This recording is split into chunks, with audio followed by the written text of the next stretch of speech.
The wind knifed across Winterfell's battlements, a frigid breath that whispered of long-forgotten kings and the bones beneath their icy barrows. Jon Snow stood alone on the parapet, gloved hands curled around the rough-hewn stone, eyes tracing the ghostly ribbons of aurora that shimmered above the wall. Each streak of emerald light seemed to thread the heavens to the earth, as though the gods themselves were weaving messages into the sky. Yet no promise in the frozen night spoke louder than the restlessness stirring inside him. He had outlived wars, vows, and betrayals, had shouldered burdens meant for older, surer men, but still his name clung half-formed to two worlds: Snow, son of the North, and Targaryen, blood of the dragon. Winter's chill gnawed even through layered furs, but it was not the cold that set his jaw tight. It was purpose unrealized, destiny held just out of reach like a sword in an unlit forge. Footsteps cracked over frost behind him. Ghost emerged first, white as driven snow, then Bran, wheeled by a silent Hodor-sized shadow of a man. The new Lord of Winterfell's pale eyes took in Jon with a look older than his years. "You feel it," Bran said, voice as thin as the wind yet somehow heavier. Aegon's echo. It calls. Jon's brow creased. Why now? Because the realm is quiet enough to hear. Bran lifted one gloved hand toward the sky. And because the dragons are not done with you. The words settled like embers against Jon's ribs. Dragons. Dragons. He had seen their terrible beauty at King's Landing, felt the wash of their fire, the anguish of their loss. Only ashes and bones remained of that madness. Yet Bran spoke of dragons in the present tense, as though embers still glowed beneath cold stone, waiting for the right breath to flare again. 2 days later, the raven arrived. Its parchment bore the seal of Stannis' fallen hand, long thought lost in the chaos after the Battle of the Blackwater. The letter was brittle, edges scorched, as if touched by flame. Jon unrolled it beneath the watchful eyes of Samwell Tarly and Maester Walken. Inside, a map traced Dragonstow's tunnels. No common cartographer's scrawl, but a meticulous rendering of vaults deep beneath the castle's basalt heart. And in the margins, penned in an urgent, slanted hand, "Forge of the first Conqueror, lost to time, sealed by ashes. 3 mouths, 1 roar." Sam's lips moved in silent measure of the parchment's length. "Jon, this speaks of some chamber even the maesters thought legend. The Dragon Forge," Jon murmured. The name tasted of wildfire and Valyrian smoke. Aegon's crucible. In the candlelight, the ink's edges shimmered faintly red. Jon's pulse hammered, not from fear, but from a fierce, dangerous hope. If there truly lay a forge where dragons had once been wrought, perhaps Aegon's legacy had not ended in King's Landing's ashes. The sea voyage south felt like slipping from one life to another. The winter's song heaved through slate-gray water, sails tight, prow-cleaving foam that hissed like serpents. Above, gulls wheeled and cried, their voices lost in the boom of waves against oak. Davos Seaworth helmed the vessel, weathered hands steady, eyes narrowed to the horizon where Dragonstone's jagged silhouette rose like a black crown. Jon stood beside him, cloak snapping. The air smelled of salt and old myths. In the hold below, Ghost paced restlessly between crates of provisions. Every creak of timber felt like a heartbeat counting down to revelation. "You believe there are dragons down there?" Davos asked, not scoffing, only seeking clarity. "Not dragons," Jon replied, "but the means to bring them forth." Davos' face weathered further, like driftwood under relentless surf. "Fire given form is a perilous master, and you still bear the scars of its last reign." Jon's gaze hardened. "Scars remind us why caution is needed, but fear alone won't heal the realm. The Conqueror forged peace beneath dragon wings, once. Maybe it can be forged anew." Bendawanur. They fell into silence as Dragonstow's volcanic cliffs loomed nearer, black stone streaked with veins of deep red as if blood had seeped through the rock. Smoke rose in thin columns from fissures high above, carrying the faint scent of brimstone. Dragonstone greeted them with the shriek of metal on chain as gates winched open. The castle was largely empty now. Garrisons dispersed after Daenerys' fall, lords reluctant to claim the cursed keep. Echoes chased the party through labyrinthine hallways carved in the likeness of worms. Their torches threw monstrous shadows along scales and talons frozen in stone.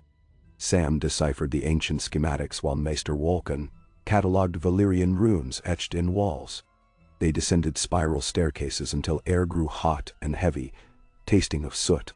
Finally, they found a gate of obsidian. Its surface rippled like molten glass, sealed with rusted chains thicker than a man's arm. It took hours of hammering to break them. When the gate ground open, a wave of stifling heat rolled out, carrying with it the metallic tang of ash long undisturbed. Torchlight spilled into a cavernous chamber where the floor was a mosaic of black glass, veins of ruby glowing beneath, as though the rock itself smoldered. At its center stood 3 colossal anvils shaped like dragon skulls, jaws gaping. Above them hung a lattice of chains and pulleys, their design more intricate than any forge Jon had seen. Along one wall, sealed iron bins held shards of obsidian dragonbone, and something else. Scales preserved by time, iridescent even in low light. Sam's breath escaped in awe. The dragon forge. Jon stepped forward. Each footfall echoed like a drum in a burial vault. He ran fingertips over a dragonbone blade half-wrought, abandoned centuries ago. Its edge shimmered faintly red, as though remembering heat. Ghost growled low at Jon's side, hackles raised. From the darkness beyond the anvils, a single candle flame blossomed. A woman robed in Maester's chains stepped out, face half-shadowed by a hood. Her links gleamed silver, copper, and a dark crimson Jon had never seen on any Maester. I wondered how long the Conqueror's blood would ignore the summons, she said, voice like smoldering charcoal. Welcome, Lord Snow. Or shall we call you Lord Targaryen? Jon's hand slid toward Longclaw's pommel. Name yourself. I am Maester Denala, she replied, lowering her hood. Her hair was silver gold, eyes the purple of dusk. Custodian of Aegon's final craft, the last dragon rite. Sam gave a strangled gasp. Dragon rites were outlawed after the doom. In the freehold, perhaps, Denala said, gaze never leaving Jon. But here, beneath Dragonstone, the art endured in secret, passed from one chosen to the next. Now I stand alone, and now you stand here to finish the work. Jon felt heat in his chest, not from the forge, but from the weight of expectation. Dragons died. Their eggs turned to stone. How do you propose we finish anything? Denala turned to the anvil, fingers brushing rune-etched grooves. An egg is stone until it is not. Fire quickens it, but fire alone is blind. A dragon is forged, not hatched. Tempered with blood, bound by will. Aegon's forge was designed not to shape metal, but to shape life. Her words struck like hammers on iron. Jon's mind reeled through memories. Drogon's roar shaking the Red Keep. Viserion's cold fire at the wall. Rhaegal falling in black smoke over Blackwater Bay. Each death had felt final, yet here stood a path toward rebirth. What do you need? Jon asked. 3 things, Denala said.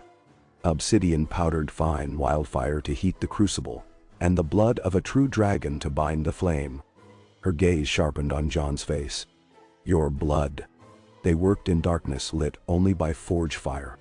Maester Denala guided Jon, Sam, and a handful of loyal blacksmiths through rituals older than the 7 kingdoms. Obsidian was ground to dust finer than frost, mixed with salt water drawn from tide pools at moonrise. Wildfire casks, left forgotten after the war, were siphoned into narrow copper pipes that meandered through the forge's floor, feeding a bed of coals that refused to cool. Each night, Jon sliced his palm atop the anvil, letting crimson drops sizzle against heated dragonbone molds. The sound was a chorus of whispers, as if each droplet carried a memory of dragons past. Sam recorded every step with trembling quill, pages filling with equations of heat, ratios of blood to ash, lines of Valyrian incantation. Days stretched into weeks. Sleep was a stranger. Hunger, an echo. John's dreams burned with images of black wings beating beneath molten skies, of a kingdom united beneath a three-headed sigil reborn. Yet, waking brought equal doubt. Could any realm survive dragons reborn beneath another king's banner? Could he control what fire wrought? Tyrion Lannister arrived unbidden, cloaked in traveler's dust. He strode into the forge, eyes glittering with the reflections of flame. 7 hells, he breathed. I thought dragons were a problem solved. They were, Jon replied, voice rough. The realm just found new problems in their absence. Tyrion traced a finger over the runes carved along the anvil's edge. Every problem is simpler when reduced to ash. The trick is ensuring the right things burn. His eyes lifted to Jon. Are you absolutely certain you're forging hope, not ruin? Jon swallowed. No, but doing nothing left us ruin anyway. Then, Tyrion's lips curved, bittersweet. Then may your courage outmatch your dragon's. At last, the crucible glowed, white-hot metal walls trembling as though alive. Denala brought forth the egg. It was not one of Daenerys' petrified relics. This was a new vessel, forged of obsidian and dragon bone, smoothed by many hands until its surface gleamed like a black moon. Runes traced its curves, spiraling, intersecting, pulsing with faint red light. Jon cradled it in thick hide gloves, heat searing even through layers. Sweat broke under his hairline. He laid the egg into the crucible. Wildfire roared, a green inferno licking shadows up the walls. The rune lines flared scarlet. Daenala's chant rose, old Valyrian pitched low and resonant. Sam answered with verses from Aegon's journals, voice shaking. Jon pressed his bleeding palm against the crucible's rim, and felt the forge drink his life like wine. A sound like distant thunder cracked across the chamber. The rune lines vanished, swallowed by blinding light. Then silence, an absolute hush that deafened all but the hammering of hearts. The egg split with a sound like ice, shearing on a lake. From the heart of the glowing shell unfurled a serpentine silhouette, scales slick and iridescent, wings translucent as thin obsidian. The hatchling opened eyes like twin embers and screamed a note that trembled every chain in the forge. Ghost howled. Hackles bristled. Jon's breath caught, lungs ablaze with awe. The first new dragon in a century stood before him, no larger than a hound yet brimming with ancient fury. Daenala exhaled, tears reflecting fire. One mouth, first roar. Jon knelt, eyes locked with the creature's blazing gaze. Flames flickered behind its teeth, yet it regarded him not as prey but as kin. In that excruciating heartbeat, Jon felt 2 worlds, ice and fire, bind within his blood. The dragon climbed into his outstretched arms, claws pricking leather, warmth radiating through layers, as if holding a living furnace. Jon rose, dragon pressed to his breast, feeling the rhythm of its newborn heart sync with his own. Above, the forge's vents opened, and night air flooded in, carrying stars and the salty tang of the narrow sea. The hatchling lifted its head, nostrils flaring at freedom. Jon followed its gaze to the sky beyond the vent. Endless, dark, waiting. The Conqueror's forge had spoken. A dragon breathed anew. And Jon Snow understood the truth Bran had foreseen. The realm would never be the same. They named the hatchling Vyraar, after the Valyrian for First Ember. Tiny though she was, her hunger was relentless. Sheep dwindled. Fishermen complained of nets burned. Yet each day Jon felt her bond deepen, thought threading between man and beast like roots beneath thawing earth. He learned the cadence of her growls, the flash of her tail before she loosed a coughing plume of flame. Under Daenala's guidance, the forge prepared 2 more eggs, for the prophecy spoke of 3 mouths in one roar.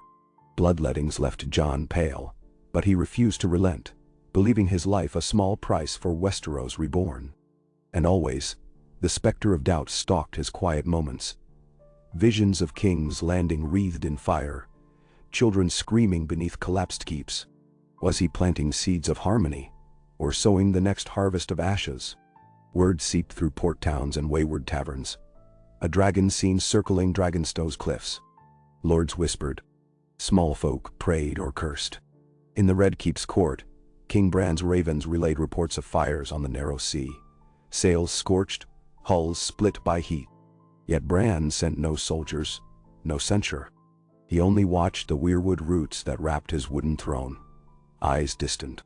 Sansa in Winterfell received letters from Jon, carefully vague, ink smudged by sea air. Her replies carried veiled warnings. The lords distrust dragonfire. Allies fracture if they fear a new tyranny.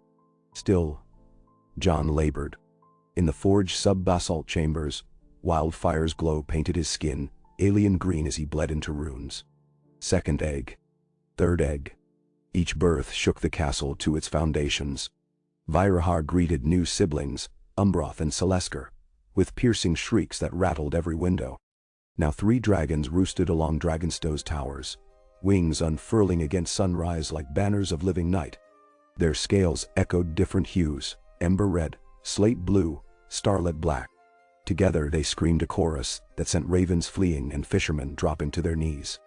Jon stood amid broken stone and dragon droppings, heart thundering. The forge's destiny had been fulfilled. But Aegon's legacy demanded more than birth. It demanded unification by fire and steel. Westeros, fractured by war and distrust, lay vulnerable to the next storm. Tyrion met Jon atop the tallest turret, a skin of wine swinging from his belt. Dragons circled above, shadows sweeping the dusk-lit courtyard. "You have the power now," he said, pouring 2 cups. "But power is only useful if wielded with precision." He sipped, eyes searching Jon's face. "What do you intend?" Jon looked to the west where kings and queens clung to every scrap of authority. "I intend to forge peace the way Aegon did, by making war impossible." Tyrion's brow furrowed. "Peace by deterrence, then. A blade kept sharp so it needn't be swung. Yet the blade's mere existence breeds fear. Fear breeds preemptive strikes." Jon's jaw tightened. "I won't burn cities. Intentions burn with them," Tyrion said softly. "Fire is an impatient ally." Below, Vyraar dove, talons slicing the sea, rising with a writhing fish that thrashed in her maw. Spray misted the turret. Jon felt the droplets cool on his cheeks, mingling with the forge's memory of heat. "The realm is splintered," he said. "North reach, Dorne. They distrust each other more than any foreign power. A symbol is required to bind them, one older than their enmities." He breathed deep. The Conqueror's standard flown not from fear, but from unity. Tyrion chuckled without mirth. "Unity is a dream sold by poets and tyrants alike." His eyes drifted to the dragons. "Yet I will say this, dreams have toppled kingdoms before. Perhaps they can build one." Bow. Winter's shadow still lingered over the north, but word of dragons soon cracked the ice around men's hearts. White Harbor merchants brought tales of scaled terrors that blotted out the moon. The Iron Islands spoke of storms kindled by beating wings. Fishermen lost their way beneath skies that glowed red. Small folk carved 3-headed sigils anew, painting them on barns in soot and pitch, sometimes in hope, often in warning. In King's Landing, the bells tolled not for war but for uncertainty. Gold cloaks fingered spears nervously. Whisperers plied trade in fear heavier than coin. Bran's council met in hushed candlelit sessions. Some urged negotiation, others defense. Ser Brienne argued trust in Jon's honor. Lord Glover growled of northern independence. Grand Maester Elbor claimed dragons upset the natural order. Through it all, Bran listened, fingers laced, eyes milky. At meeting's end he told them only, "The wheel turns as it must. A dragon may burn wood, but cannot scorch the river of time." And so, Jon's arrival in the capital did not come on a black-hulled ship or in a procession of knights. It came as thunder in a clear sky.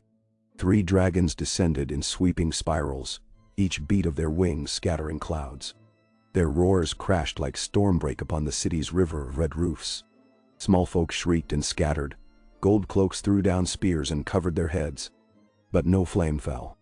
Jon rode Vyraar, clad not in plate but in black wool and weather-beaten leather, cloak snapping like a dark banner.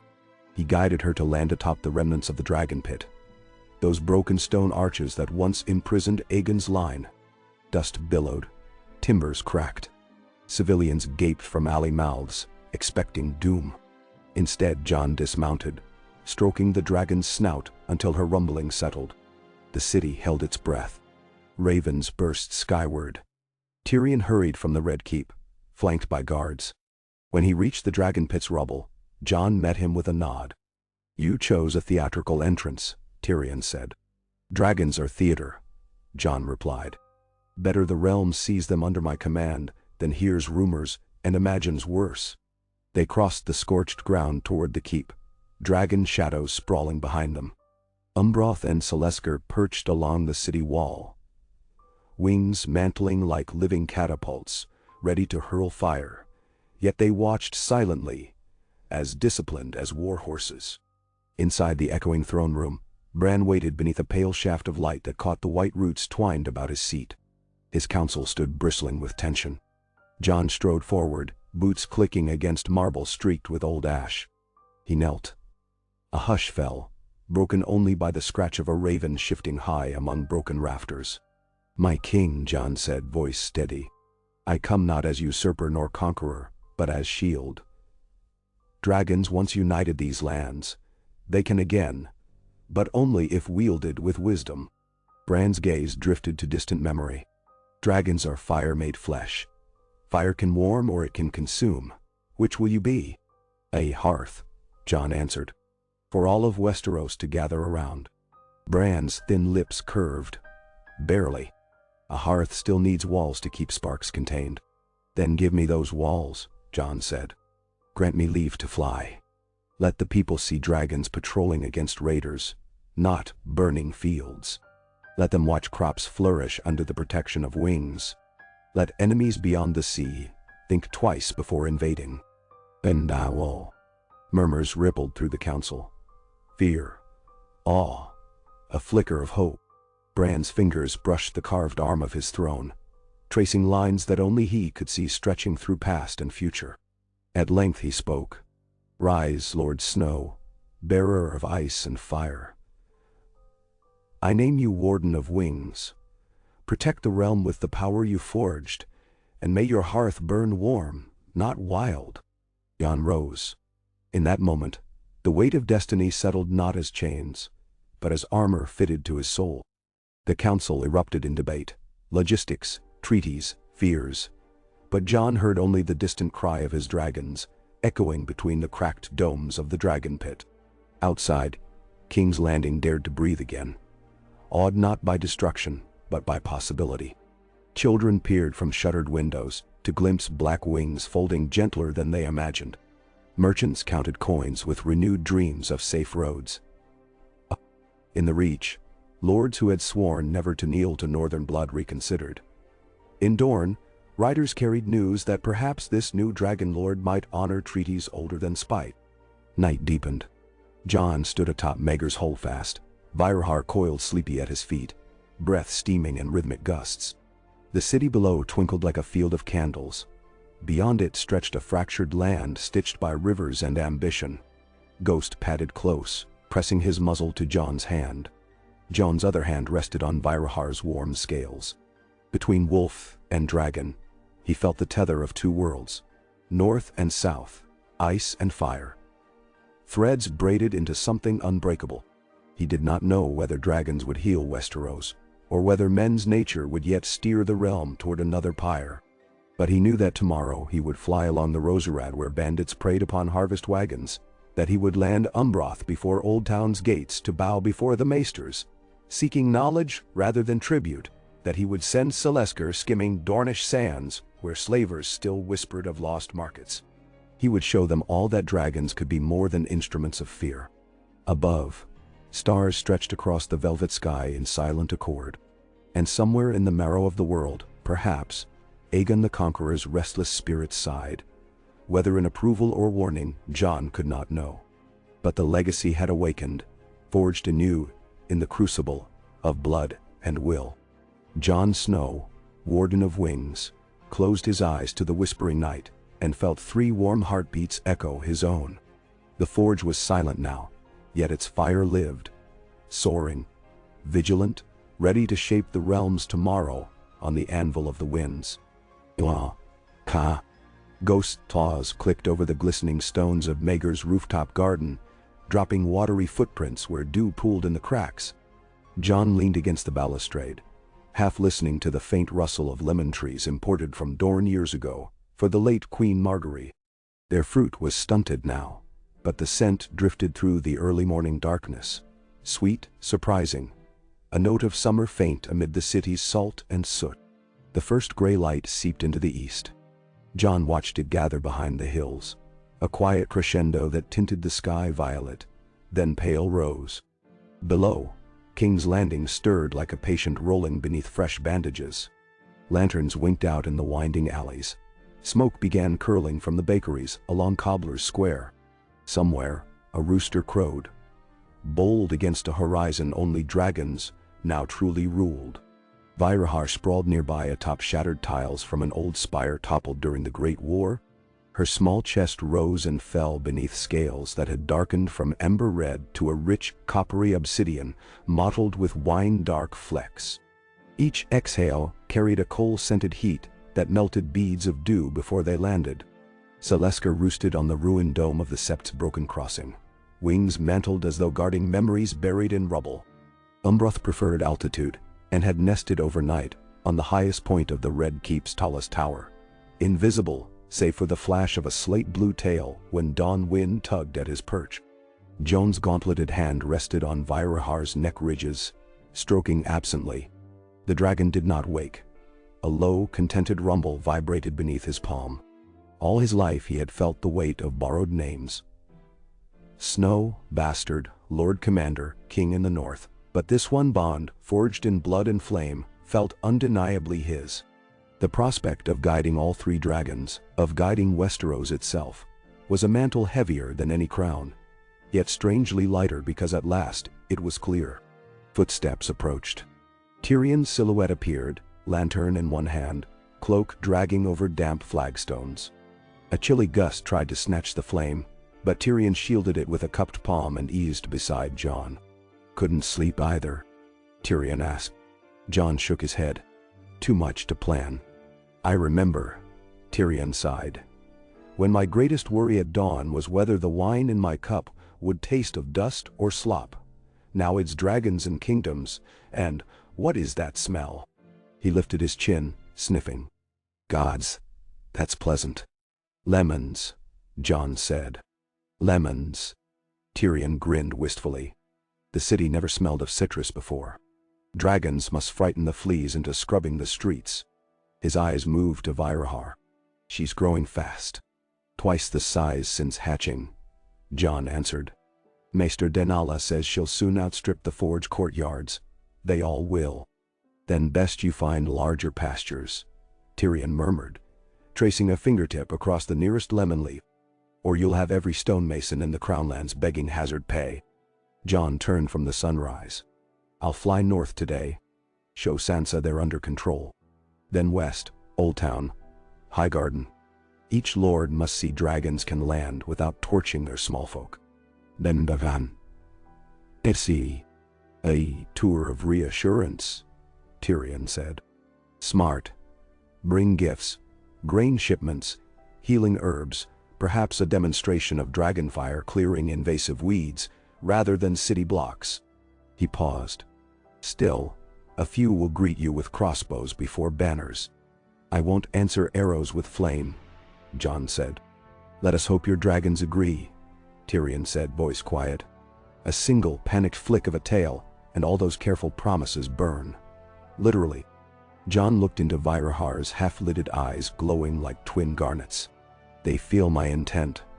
They'll obey." "Intent can change when metal pierces flesh," Tyrion warned. "Remember Meereen, how a mere harpoon drove Drogon to frenzy?" Jon's jaw tightened. Images surfaced. Spears, chains, shattered bones. He stroked Vyraar's scales until she settled again. "I'll take extra riders, archers with smoke arrows. A fallback plan to startle them skyward if they're wounded. Tyrion nodded. Good. Selesker launched suddenly from the Sept ruins, wings snapping wide. She circled twice over the Red Keep, then soared across Blackwater Bay, the sun's first rays gilding her starlit black hide. Umbroth answered with a bass roar from the tower peak, plunging after her like a thrown javelin splitting air. The city shuddered with excitement and terror in equal measure. Jon watched them vanish into cloud.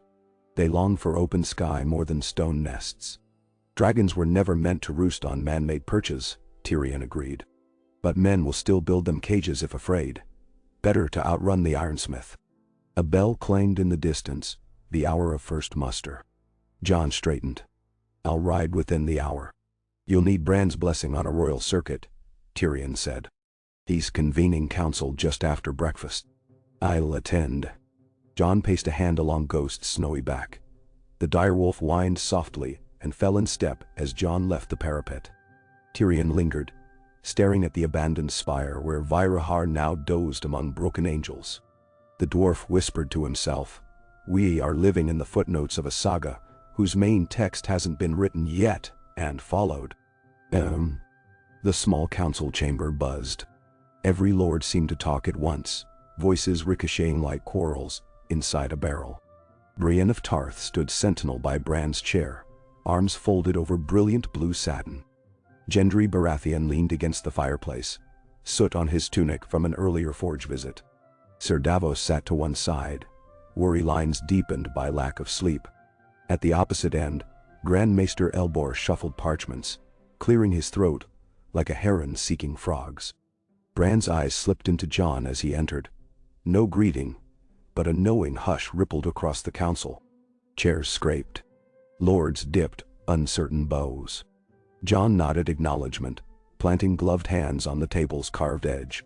"State your purpose, Lord Snow," Elbor said, adjusting his silver chain. "I'll embark on a circuit of the realm starting today," Jon announced. 3 dragons will accompany. Goal: pledge reassurance of peace, respond to threats along strife lines, and negotiate new terms of mutual aid. Lord Grafton of Gulltown huffed. "What threats do dragons answer that ravens can't?"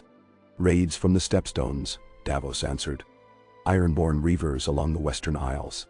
Spring drought in the Reach that could raise grain prices tenfold. A dragon's shadow can deter one threat and speed relief for another." "Then see." Lord Corwin of the Reach scowled. "Our lords fear burned fields more than drought." Jon met his gaze. "Which is why they'll witness Dragon's Guard, not scorch. I'll have healers, stonemasons, seeds for spring plantings. Dragons will carry aid as often as they bare teeth." Brienne spoke gently. "The people will believe what they see. Let them see acts of mercy." Tyrion lifted a parchment. "I've drafted an itinerary: Winterfell, White Harbor, Harrenhal, Old Town, Highgarden, Sunspear. Each stop includes public forums, grain distribution, an aerial survey of roads for bandit activity." Elbor tapped a bony finger. "Reports claim your forge yet bleeds. Rare materials. Obsidian stores are finite. Another war of dragons could drain coffers past recovery." Jon's voice cooled. "This isn't a war. Consider it an investment in stability. I'll fund the tour with personal holdings from House Stark and Targaryen treasuries in Dragonstone. No levies on the Crown's reserve." "Then?" A stunned silence. Gendry whistled low. "Didn't know you had treasuries." Jon almost smiled. "I didn't. Until Maester Denala showed me vaults Aegon built, sealed, forgotten. Enough coin to buy every harvest from the Reach twice over." Elbor blinked. "Hidden dragon gold. Well." He coughed, ruffled scrolls to recover. Bran spoke, voice mild but resonant. "The council consents." Eyes distant, he added. "Dragons must stretch their wings or grow restless. Better under Snow's guidance than anyone else dreams." Then Daru. With decisions made, the council dispersed like startled starlings. Jon lingered to roll up Tyrion's itinerary. Brienne stepped closer. "Take care, Jon," she said. Not all provinces hunger for dragonfire, even well-meant. I know, he replied. But they hunger for security. I can't promise them perfect peace. I can show them someone is watching from the sky. She nodded, blue eyes solemn. If anyone can. Wind whipped across the Drogon's old flight yard, renamed the Windsong Court, where dozens of stable hands milled beneath 3 restless dragons. Vyraar pawed. Scorched flagstones, impatient. Umbroth wheeled overhead, each wing beat scattering straw. Celescar loosed a hiss, curling smoke from her nostrils. Jon donned boiled leather riding harness, newly crafted with Valyrian steel hooks. Maester Denala adjusted buckles at his shoulders, while Sam checked saddle rigging. You packed the Raven kit? Jon asked. In the satchel behind the pommel. Sam confirmed. Riding kits too. Denala pressed a vial into Jon's hand. Tincture of shadow moss. She said. If a wound festers, dash this into dragonfire for sterile salve. Jon slipped it into his belt. Archers with dyed blue fletching lined the yard. Smoke arrow units. Davos barked final drills, making sure every man knew where to stand, when to loose, to create a corridor of haze if dragons needed forced ascent. It was imperfect, a gamble that instinct would outweigh panic, but better than nothing. Ghost bounded circles, barking at wings above. Jon crouched, grabbed the direwolf scruff.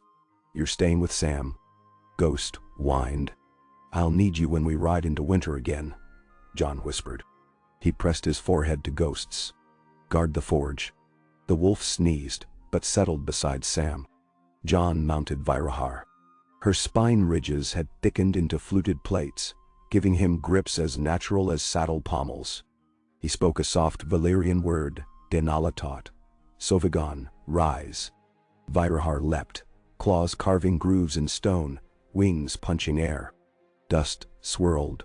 Laborers ducked. Celescar launched next. Umbroth torpedoed after them. Skyward, trailing cobalt sparks as sunlight hit his new-shed scales. Jon's stomach dropped, weightless between sunrise and stone. The bay below shimmered like rippled silver. Masts bobbed like toy spears. They climbed until the city shrank to a child's model. Jon nudged Vyraar westward. The other two formed a loose arrow behind. Gulls scattered. Faint cheers drifted up from the battlements. Fear and exhilaration braided into a single roar. King's Road unfurled below, a pale scar through budding spring fields. Jon's keen eyes traced caravans trudging north. A memory flashed, marching to the wall, alone and nameless. Now he returned as Warden of Wings. They passed over Blackwater Rush, then the rolling hills where battles once thundered. Burned stumps still dotted charred clearings, but green shoots pushed through ash. At every hamlet farmers paused, shading eyes. Some knelt, others raised tools in salute.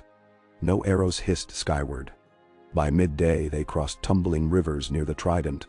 Jon guided Vyraar lower, letting her shadow wash over fishing boats to test responses. Fishermen only stared. The dragon's silhouettes rippled across cobalt water, merging, separating.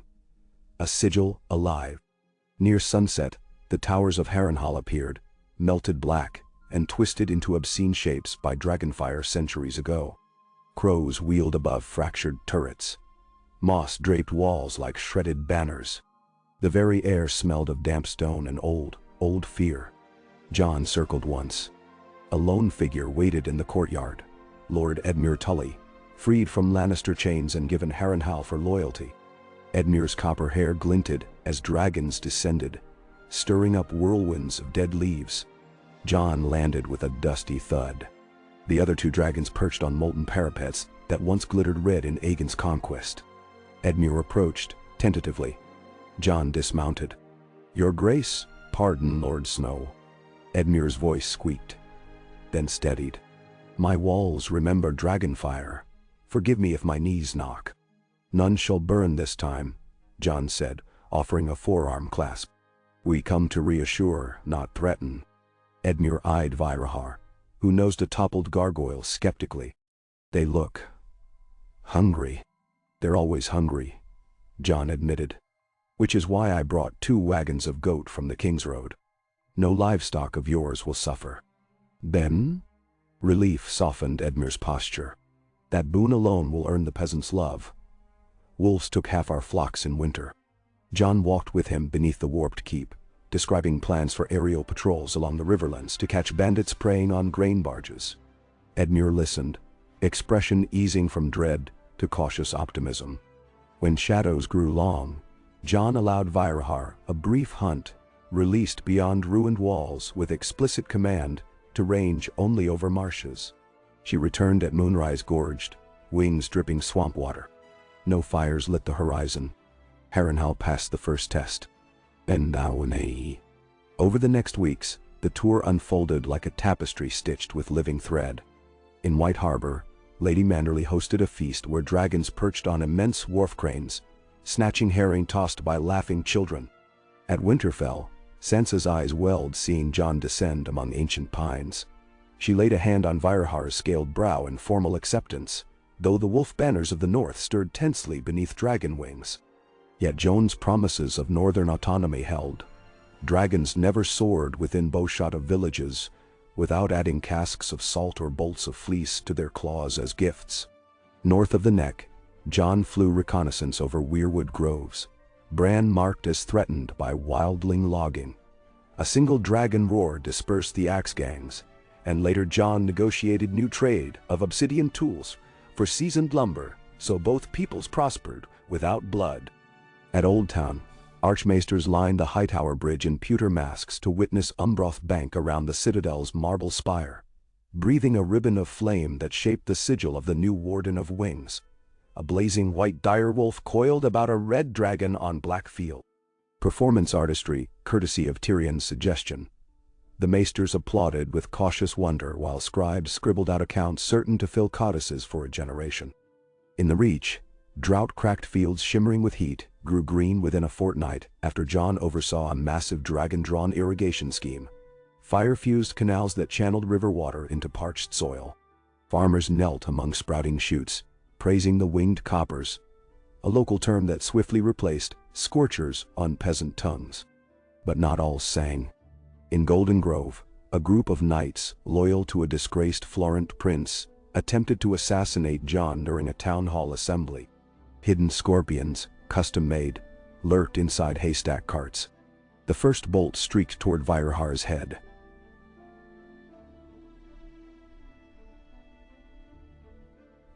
Smoke arrow archers atop barns unleashed plumes of white haze, blinding the dragon just enough to startle her airborne before metal could pierce. The bolt clanged off the empty saddle instead, while Jon rolled behind a grain trough. Umbroth erupted in a dive, smashing one scorpion beneath talons, but Jones shouted command. Valyrian words meaning cease, hold, froze wings mid-downbeat. A single blast of fire annihilated an unpopulated barn roof for effect. Then the dragons hovered, waiting. Local guards arrested conspirators. Jon ensured trials by local lords, no royal edicts. He repaired the barn at his own cost, gifted seed grain. The message echoed. Dragons could scorch betrayers, but mercy would govern. Each incident refined protocols. Smoke arrows proved invaluable. Sam compiled thick ledgers tracking every landing field, livestock gift, and arrow risk to augment future circuits. Denala studied dragon reactions to crossbow twine, developing brass whistle signals that soothed them mid-flight. Within months, fear ebbed into wary respect. Yet beyond the narrow sea, storms brewed.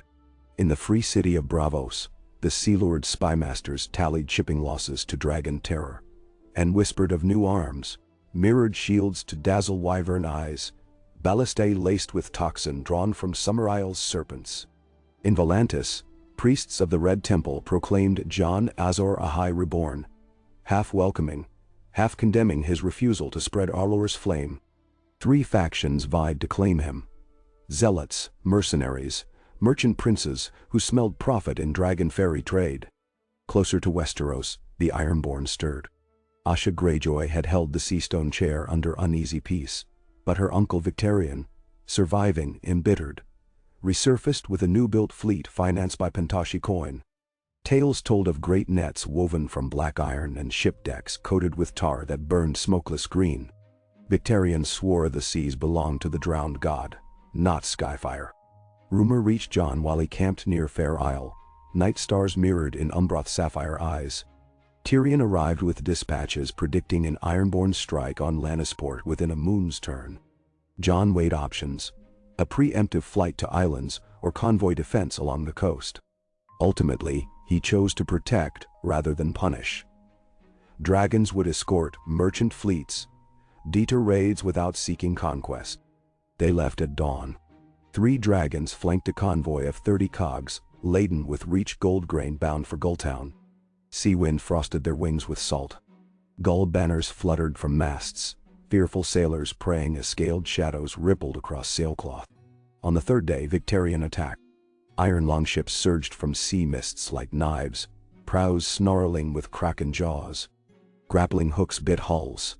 Reavers screamed prayers to drown the world. Yet dragons shrieked louder.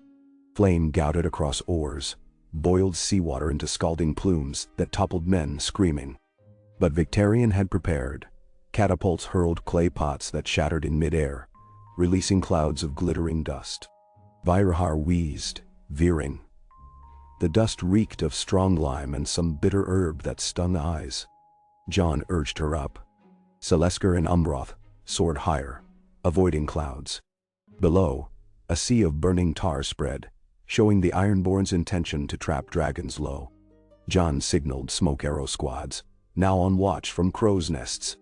White plumes rose, retreat, pattern.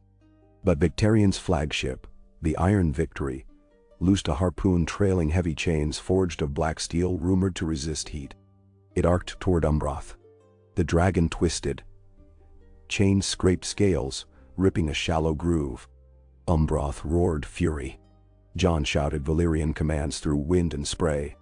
Umbroth wavered, nearly blasting Iron Victory with wildfire heat, an act that would incinerate captured merchants near. Jon barked. "Higher!" Umbroth obeyed, wings bruised but intact. Victarion sneered up from deck, spitting sea brine. He slammed a fist to chest, daring the dragon to strike. Jon felt rage prick like frostbite. Yet he turned Vyraar. Circling. He would not let war ignite. A sudden thunder of hooves rattled the sea horizon, dozens of sails bearing Manderley sigils and Baratheon hearts.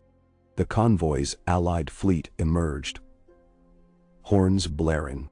Faced with twin threats, naval blades and skyfire, the Ironborn broke.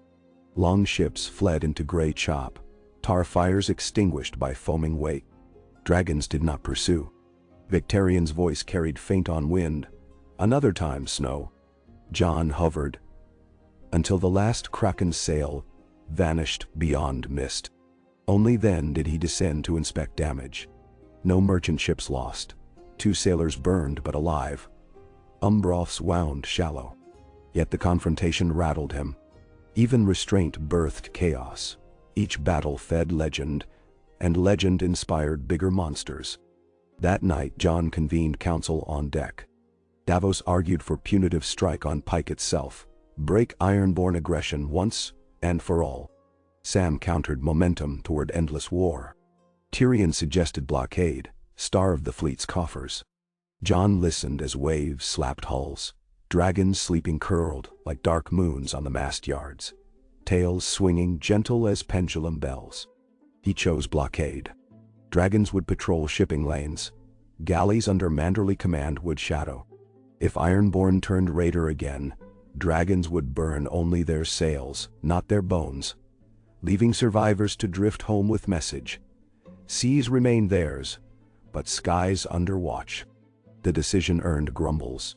Some demanded blood. But as weeks passed with no new raids, grudging acceptance followed. Trade resumed. Victarion's allies withdrew loans, fearful of dragon interruption. The sea quieted. And no. As the tour neared completion, Jon returned to Dragonstone to restock forage. He strolled the forge tunnel, remembering the first hatch. Coals slumbered, Denala tended ledger fires, cataloging every ounce of wildfire spent, each drop of his blood recorded. She looked up from her desk piled with charcoal schematics. The realm whispers of your mercy. Yet mercy, like steel, dulls if not tempered. She opened a small cask lined with purple velvet. Inside, another egg, black streaked with crimson lightning veins. A contingency. Jon stiffened. 3 is enough. Aegon's 3, Denala said. Yet the world now is 10-fold more populous. Enemies 100-fold cunning. 1 more egg ensures lineal survival. Jon studied the shell. It seemed to pulse faintly. Memories of battlefields smoked behind his eyelids. No more forging, not until these 3 prove the realm can bear them. Denala closed the cask. As you wish. But remember, peace is a breath held between storms. Breathe too long, and lungs burst. And no. Jon departed, boots echoing on obsidian. He wondered whether forging dragons had been the easy part. Forging men's hearts, the impossible. And so. Late autumn saw Jon's final flight. Sunspear to King's Landing. Orange sand gave way to gold grass, then to crimson autumn woods. Vyraar's wings beat slower now, heavier. She had tripled since spring, weight-straining harness seams. Jon marveled at power within each muscle ripple. Power he must keep aligned to compassion. They crossed Blackwater Bay at sunset. King's Landing lay ablaze with lanterns. Millions of tiny lights glimmered like embers. Jon guided dragons into the rebuilt dragon pit, now expanded, lined with volcanic glass to resist flame. He dismounted, bones aching from months aloft. Crowd roars echoed from the city ramparts. Songs already sang of Snow the Ward. Dragons named Kindle, Storm, and Nightspark. People had woven myth faster than ravens flew. In the Red Keep Hall, Bran awaited.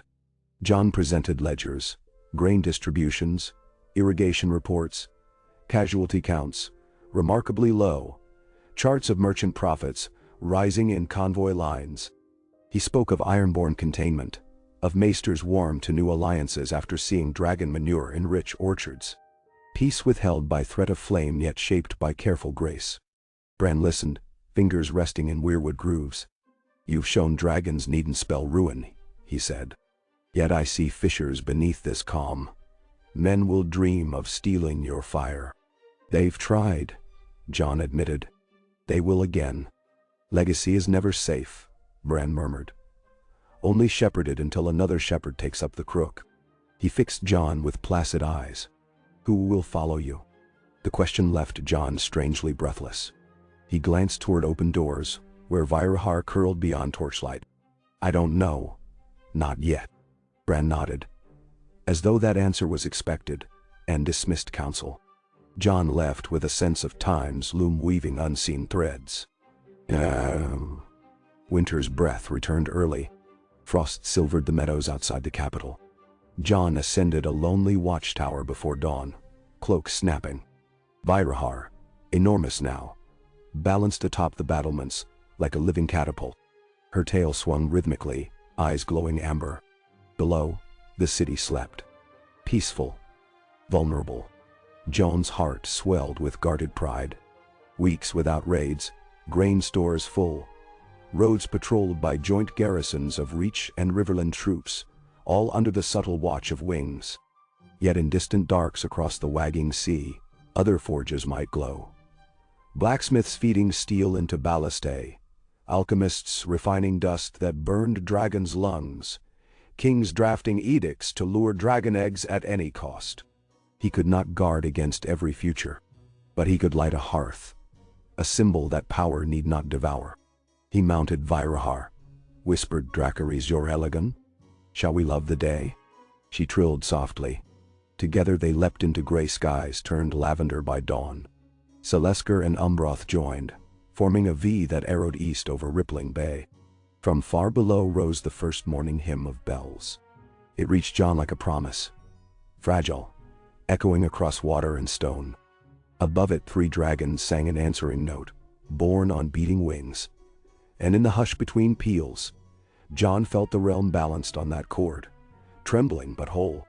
And somewhere in the quiet, he dared to believe that Aegon's true legacy, unity, not conquest, might finally take root in the soil of Westeros, watered by mercy, sheltered by flame, and watched over by Warden of Wings, whose heart remembered both snow-white silence and dragon-red song.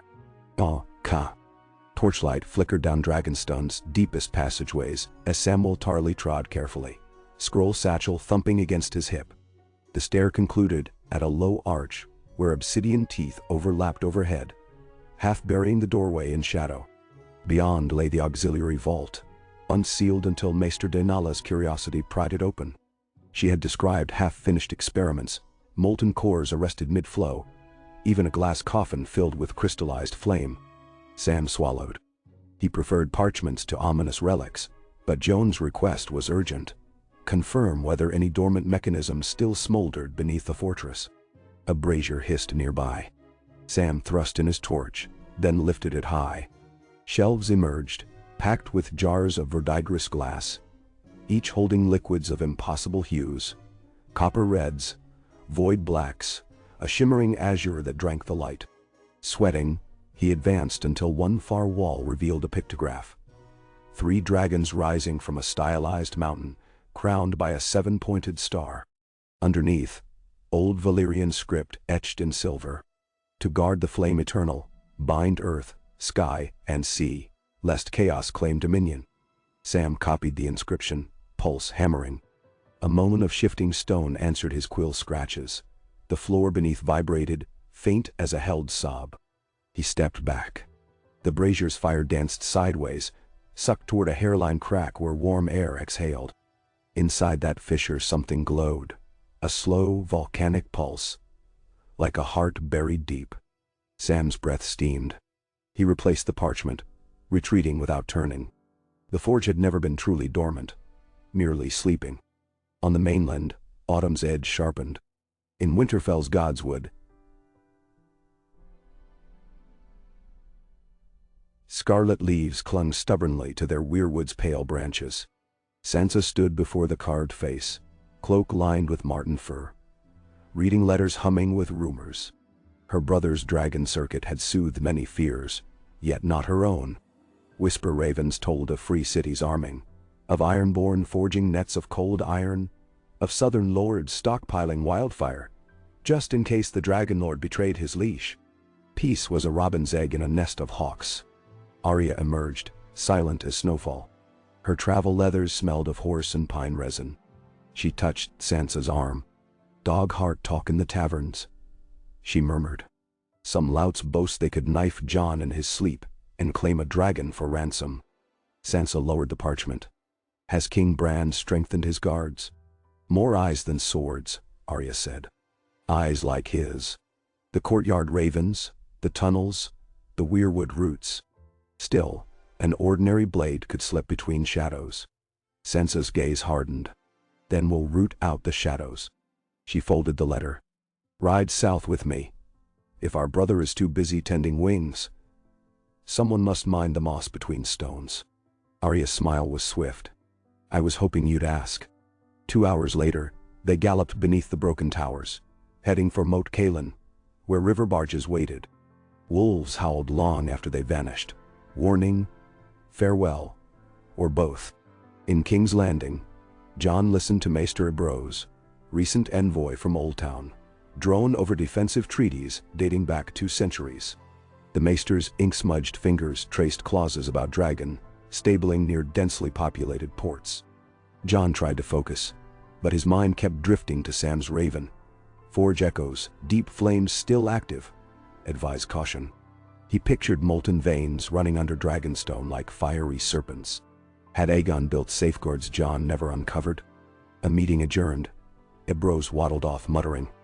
Tyrion lingered, flipping a coin engraved with the triple wolf dragon sigil. "You look trapped in your own skull," he said. "Sam worries the forge holds secrets we've not yet imagined," Jon answered. "Secrets seldom stay buried," Tyrion mused. "Especially when they hum loud enough for bookish ears." Jon crossed to the window. From the terrace, He could see Vyraar circling slow over the bay, children pointing from docks. Peaceful, yet every beat of her wings echoed that hidden pulse Sam described. "Perhaps it's time I return," Jon said. Tyrion turned the coin again. "Bran will protest. You're scheduled to address the guild charters in 2 days." "Charters can wait," Jon replied. "A mountain filled with sleeping fire cannot." At Dragonstone's pier, surf smashed basalt pillars under a sky bruised violet. Jon dismounted Vyraar before she landed, sliding to the dock as the dragon hovered, then alighted on her courtyard perch with a thunderous clap. Wind tore ropes free. Sailors cursed. Jon strode toward the vault entrance where Sam waited, flanked by Denala and a dozen guards. The maester's normally ruddy face was corpse pale. "We tried measuring the temperature at the crack, Jon. It climbs by the hour. I fear a chamber beneath still houses active magma conduits feeding some furnace Aegon never shut." Denala touched the hilt of her silver chisel. "Or something new woke them. 3 dragons hatched share a resonance with the forge. As they grow, they tug ember to ember." Jon considered. "If pressure builds, Dragonstone could fracture," Denala finished. "Or vent flame through tunnels under the village." Jon ordered the guards back, though half refused. He kept only Ghost, Sam and Denala at his side, then led down spiral depths until the crack's glow brushed their faces with sunset colors. Heat breathed like a forge bellows. Denala knelt, chanting soft Valyrian. Sam pressed an obsidian rod to the fisher's lip. The stone hissed. The rod's tip vaporized. Jon withdrew Longclaw and placed the Valyrian steel blade flush against the crack. It trembled, humming, the same pitch Vyraar used when settling into sleep. Dragonfire was calling Dragonsteel, forging resonance. "We need to bleed the heat," Denala said. "An exhaust tunnel to the sea."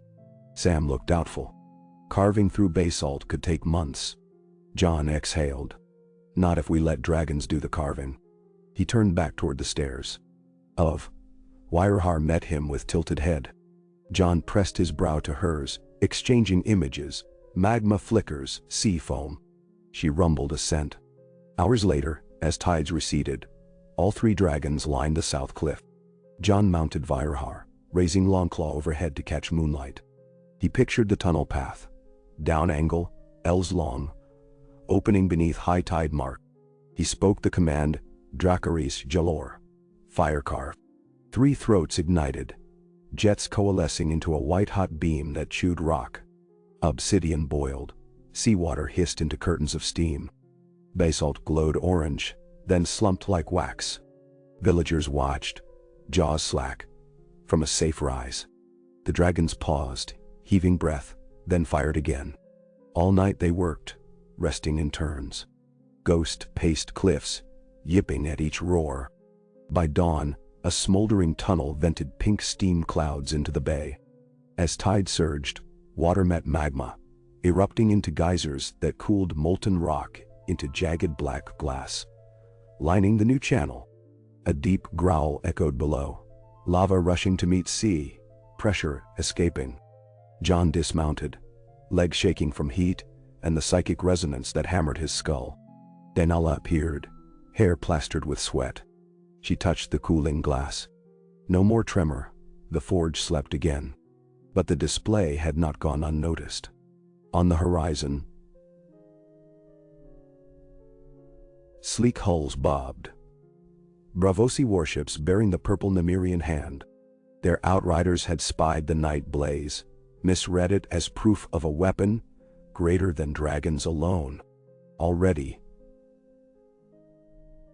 smoke from their signal torches bloomed. Jon grimaced. "We've shown them how we breathe." "They were coming regardless," Denala said. "Now at least they know you can sculpt mountains." Jon's stomach tightened. A show of strength sometimes attracted challenge, not deterrence. In Braavos, Sea Lord Sedana paced her moonlit audience hall. A spymaster finished reciting. Stone melted to glass. 3 dragons bore holes through a cliff as though parchment. Sedana's silver brows pinched. Aegon reborn, but cleverer. He carves fortresses, not just fleets. Her advisor, a narrow-eyed man named Palco, inclined his head. Our mirror ballistas are ready, toxin bolts prepared, and the Titan's chain cranks have been reinforced with black ice steel. Yet, send an envoy first. Sedana ordered. If Snow markets his fire, we buy peace. If he refuses, we buy his enemies. Palco bowed. Already he pictured ravening merchants lining their pockets with war contracts. Conflict was currency. King's Landing hosted a crowded harvest fair when the Braavosi envoy arrived. Tall women in lilac silks, escorted by 8 unsullied in sea-green livery. They carried triangular shields polished like mirrors and gifts of saffron and iron coins freshly struck. Tyrion greeted them courteously. Bran watched through Ravencraft. Jon, newly returned from Dragonstone and still smelling faintly of brimstone, met them in the throne room. Envoy Metana bowed. Sea Lord Sedana offers alliance. In exchange for safe passage and trade rights, Braavos pledges its fleet to escort your dragon convoys, should any wish you harm. A generous gesture, Jon said evenly. What price? An egg. Gasps rippled through the chamber. Bran's wooden fingers curled. Tyrion's brows shot up. Ghost snarled softly from Jon's side. Jon's voice remained calm. Dragons are not merchandise. Metana's expression did not change. One egg ensures mutual respect, binding our destinies. Braavos would house it in the moon pool, under guard of the Titan. Symbol of shared power. No. Her lips thinned. Then consider a lesser token. Scale clippings, dragon blood vials. Our alchemists could craft medicines, perhaps. She leaned closer. Refusal may signal distrust. Jon's jaw flexed. Trust isn't bartered in pieces of living creatures. Convey my kindness, but dragons remain whole. Damnee. Methana straightened, mask of courtesy cracking. Braavos values commerce. Denying opportunity invites competition. She saluted and withdrew. Tyrion released a breath. You realize they'll now seek an egg by less polite means. Jon nodded. Bran spoke quietly. Eyes in the fog warn of ghosts, clad in green glass. Rogues may already lurk. Jon turned. Then let us defend without provoking. A sword sheathed yet visible. Preparations unfolded discreetly. Mage lights ringed Dragonstone's cliffs. Old Town's alchemists provided gray water lenses to detect mirror ballista glare. The unsullied garrison drilled anti-boarding tactics for dragon handlers.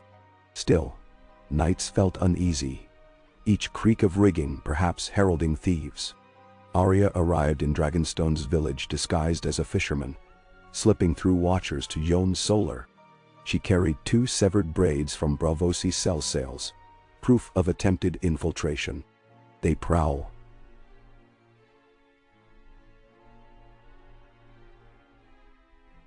She said, tossing the braids on a table.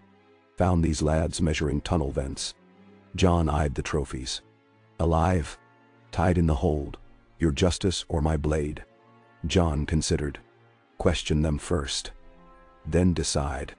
Arya nodded. They speak a dialect I know. I'll coax them, without harm. A wry smile. Definition of harm differs by culture, brother.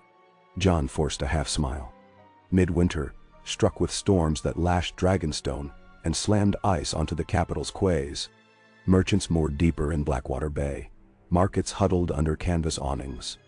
Jon kept dragons roosted, wings wrapped tight. Fires blazed in every hearth, yet smoke ghosted sideways under brutal winds. One black night, a thunderclap shook the keep. Jon bolted upright, heart pounding. A second boom followed, not thunder but stone cleaving. He raced to the parapet. Through sleet, a crimson tongue of fire jutted from the vent tunnel, flaring like a beacon. Molten glass rained into the surf below. Dragons shrieked alarm. Denala scrambled up the wet stair, hair plastered. Pressure spike. Something's blocking the vent. Jon remembered vessels anchored to weather the storm. A ship could have drifted across the outlet. Steam built beneath. He mounted Vyraar. Icy pellets stung his face. They soared over cliffs to where the sea boiled red. A massive Braavosi trireme lay capsized. Hull jammed against the vent mouth. Whether accident or sabotage mattered little now. Each wave forced more seawater into lava. Each hiss birthed explosive geysers. Jon landed on the trireme's slime-slick deck, Ghost leaping after from Vyraar's back. Reek of char and fish guts assaulted. Crew corpses scattered, eyes wide with boiled blood. Jon detected screw bolts drilled into ballast, deliberate scuttling. Fury coiled. He hacked lines, but the hull wedged tighter. Lava gushed around seams, fracturing planks. Vyraar and Umbroth strafed the stern with fire, vaporizing timbers. Still, the prow clung. Jon's mind raced. Pull it free. He shouted Valyrian to the dragons. Chains of onyx anchors still attached provided grip points. Dragons gripped chains, beat wings. Timber groaned. At last, the prow lurched, split, and the wreck slid clear. Superheated water burst forth, but free to expand rather than implode. Plumes soared harmless into squall. Waves smothered flames. Jon steadied Vyraar. His muscles quaked from cold and rage. Whoever plotted this had attempted to spill volcano fire across village and courtyard. Mass murder disguised as accident. He banked toward Blackwater Bay, mind already conjuring Braavosi purple sails. Council met at dawn in the Red Keep's war room. Storm still drumming slate roofs. Jon relayed events. Metana, the envoy, faced him, flanked by unsullied guards. Her poised demeanor cracked only a fraction when he described drilled ballasts. Braavos condemns sabotage. She insisted. Our triremes ride out tempests by design. A scuttling begs mercenary treachery, not state action. Tyrion tapped a parchment. We found coin chests aboard stamped with your Sea Lord's ring, unmelted because stored near ballast chambers. Metana's face blanched. Our coins flow everywhere. Pirates thieve them as you breathe. Jon leaned forward. One more such pirate act and dragons will patrol every fogbank between here and the Titan's shadow. His voice low as anvil steel. Tell Sedana. Metana bowed stiffly, retreated. Bran spoke. An open threat invites escalation. I'd prefer honest treaties, Jon said. They prefer quiet knives. Bran's gaze turned distant, seeing threads. Then spin a net of your own, but weave it from trust first, fear second. Jon bowed. I'll try. Trust found unlikely soil in the Vale of Arryn. Lady Robin, grown lanky but keener than his reputation, invited Jon to display dragons atop the giant's lance. Updrafts there could teach them higher altitude maneuvers. Jon accepted, bringing only Vyraar to minimize risk. Several Vale lords attended, faces blank masks behind ermine collars. They watched as Vyraar climbed spirals above the eyrie, breath frosting the frigid air. During descent, a crosswind slammed mountainside. Jon lost footing, dangling from harness. Vyraar twisted, saving him from a deadly drop. He landed bruised in snow outside the moon door. Lords leapt forward, some concerned, others disappointed. Jon recognized a test. Fail, and they'd whisper dragon lords were mortal indeed. He rose, brushing ice. Next pass, he announced, remounting before joints stiffened. This time he guided Vyraar into a vertical dive, then a stall, leveling inches above vantage cliffs. A breathtaking dance that drew stunned cheers even from skeptics. Robin clasped his hands, eyes shining. That moment seeded genuine alliance. The Vale pledged 5,000 mountain archers to guard dragon roosts should enemies approach by land. Jon felt a seed bloom, trust rewarded by solidarity. Winter bled into spring. Green tongues licked field edges, crocus bulbs pierced snow. Jon's tour resumed, now named the Ring of Wings. Tales recounted miracles. A dragon's flame sterile searing plague barns before contagion spread. King's Road bandits surrendered at first shadow loom. Villages hosted fairs, where dragons roasted entire oxen for feasts. Yet darker whispers persisted. Free City's conspirators, iron nets hidden in coves, disguised alchemists stalking dragon droppings for alchemical reagents. Arya tracked one group near Cracklaw Point, Pentoshi physicians, collecting dragon-shed scales. She slit their boat's sails at night, left them tied for garrison capture. In her report to Jon she scribbled, "Others will come. The world's hungers are endless." Jon allowed himself one night's lament, standing by a quiet creek while Selesker drank, black hide glittering with starlight. "You never asked to be symbols," he whispered. The dragon's ember eyes blinked. She lowered her head until her snout brushed his chest. He felt her heart's steady thump. Life unburdened by politics, pure as flame. He resolved then to create a haven beyond men's reach. Deep in the Riverlands, near Riverrun's ruined mill, Jon summoned masons, woodwrights, and maesters to plan a sanctuary, the Wingfold. Using natural bluffs and an abandoned limestone quarry, it would feature high perches, geothermal vents for incubation, and moat channels to deter trespassers. No castle towers to cage dragons, open sky above, caverns below. He financed it with dragon gold and reached grain tithe profits. Some lords balked. A fortress outside their oversight? Jon countered. The Wingfold would not fly realm banners. Instead, it would host scholars, healers, apprentices from every kingdom under strict oaths, promoting joint stewardship. Bran endorsed, citing shared guardianship, curbing jealousy. Construction began, stone echoing with chisels. The first threat came before walls rose waist-high. A company of sellsword sappers attempted to collapse a ridge, to bury foundation and claim accident. Arya spotted them disguised as quarry hands. She signaled with a falcon whistle. Jon raced Selesker to the site. The dragon's roar alone scattered saboteurs. They left behind a Braavosi coin and a scrap of parchment, a map circling the yet unhatched cask Denala had revealed months prior. Jon realized then, while he publicly refused the egg, word of its existence leaked. Every power now schemed. That night, he confronted Denala in the forge. "We seal the cask in Valyrian glass. Hide it where only you and Sam know." Denala studied him, candlelight glinting on her crimson maester link.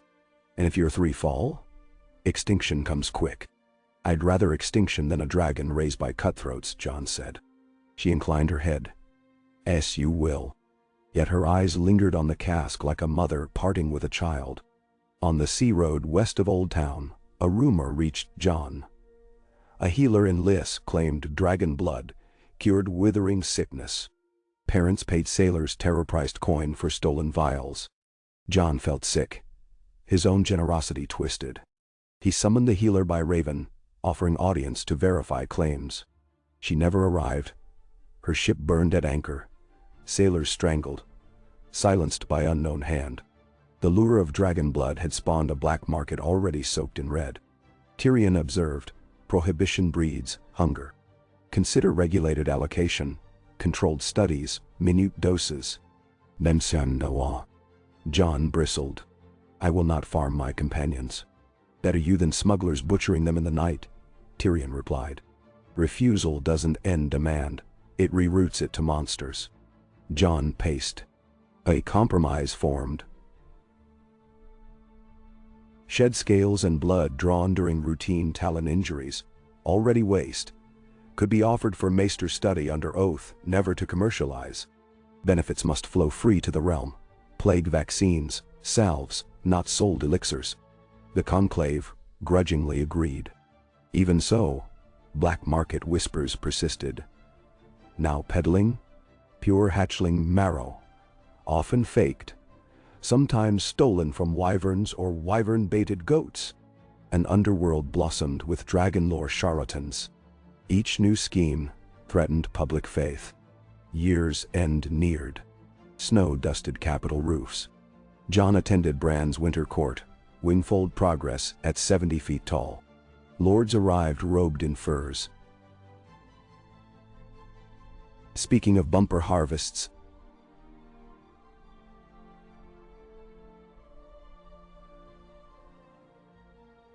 but underlying tension like ice on riverstones. Sea Lord Sedana, uninvited, sent a letter sealed in purple wax. Peace, best profits, when shared. Let us reopen negotiations before greed reopens veins. Now. Jon penned response thanking her for concern and inviting Braavosi observers to wingfold dedication, unarmed, under northern guest right. If refused, he would consider sea road escorts mandatory. Sedana accepted, but he sensed dagger smiles in each ink flourish. Dedication day dawned clear.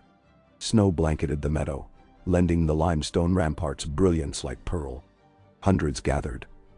Northmen, Dornish envoys, Reach lords, archmesters, even Dothraki blood riders, curious to behold stone that birthed sky stallions. Braavos delegation arrived by carriage, faces hooded, unsullied inspectors, verifying no hidden weapons. Jon stood upon the grand arch, Vyraar gliding overhead, Umbroth and Selesker perched atop twin bluff spires. He addressed the crowd. Dragons forged this realm once by fear. Let them now forge unity by vigilance. The wingfold shall be refuge, school, and warning. Together we guard flame against darkness, not to impose power but to illuminate paths of peace. Alls, some polite, some sincere, rolled like soft thunder. Archmaester Ibros presented a marble plaque, Custodes Alarum, Guardians of Wings. Jon invited representatives from each kingdom to press their signets into fresh wax upon the plaque, binding them by symbol. Braavosi envoy Metana hesitated, then pressed the Sea Lord's ring. Jon exhaled quietly. Perhaps trust could at least begin in stone. Feasting followed. Ravens circled plumes of roast boar smoke. Children chased snow spray kicked by dragon tails. Jon watched, heart warming. But in shadows beneath a half-finished watchtower, Arya confronted a slight figure rifling among tool chests. A boy, 11 at most, eyes dark as night, clutching an obsidian chip. Arya knelt. Why steal what we share? The boy trembled. Master said, bring dragonglass or he cuts my sister. Arya's throat tightened. Where is she? He named a cave along Maidenpool Cliffs. Pirates kept slaves there shipping contraband to Braavos. Arya guided him to Jon. Together, they planned a swift rescue. Night cloaked the cliffs. Selesker cut moonlit arcs over breakers, crashing black stone. Jon rode her silhouette between jagged rocks. Arya crouched behind. Below, lanterns dotted cave mouth where pirates loaded crates. Dragon glass, stolen scale dust, bundles that might hold bodies. Jon signaled.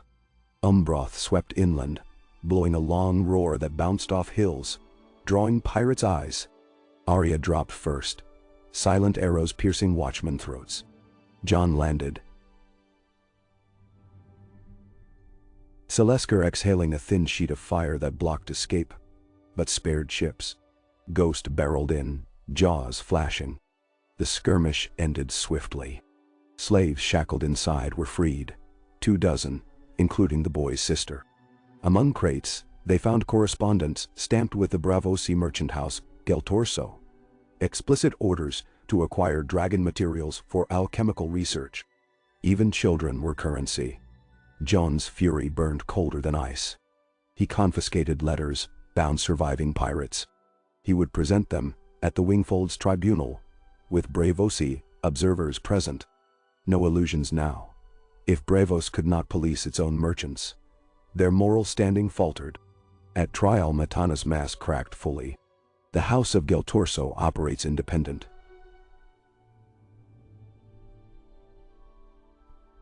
She protested. Sea Lord condemns. Jon displayed letters bearing Sedana's personal sigil authorizing expedient procurement. Gasps erupted. Metana paled. I invite the Sea Lord to defend these charges, Jon said, or cease all trade with Westeros until restitution is paid and complicit parties punished. Silence answered. Tyrion advised preparing for naval confrontation.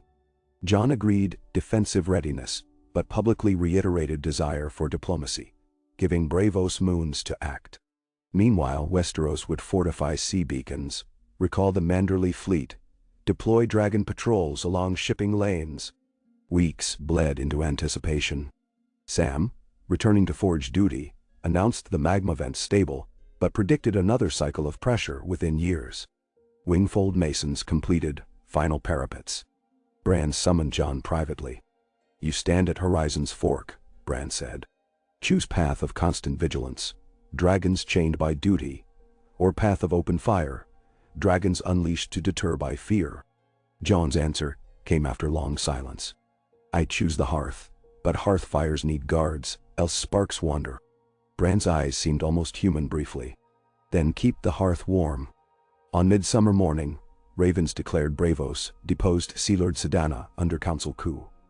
New Sea Lord Collar vowed reparations, outlawed trafficking of dragon goods, and executed Geltorso merchants by drowning beneath the Titan.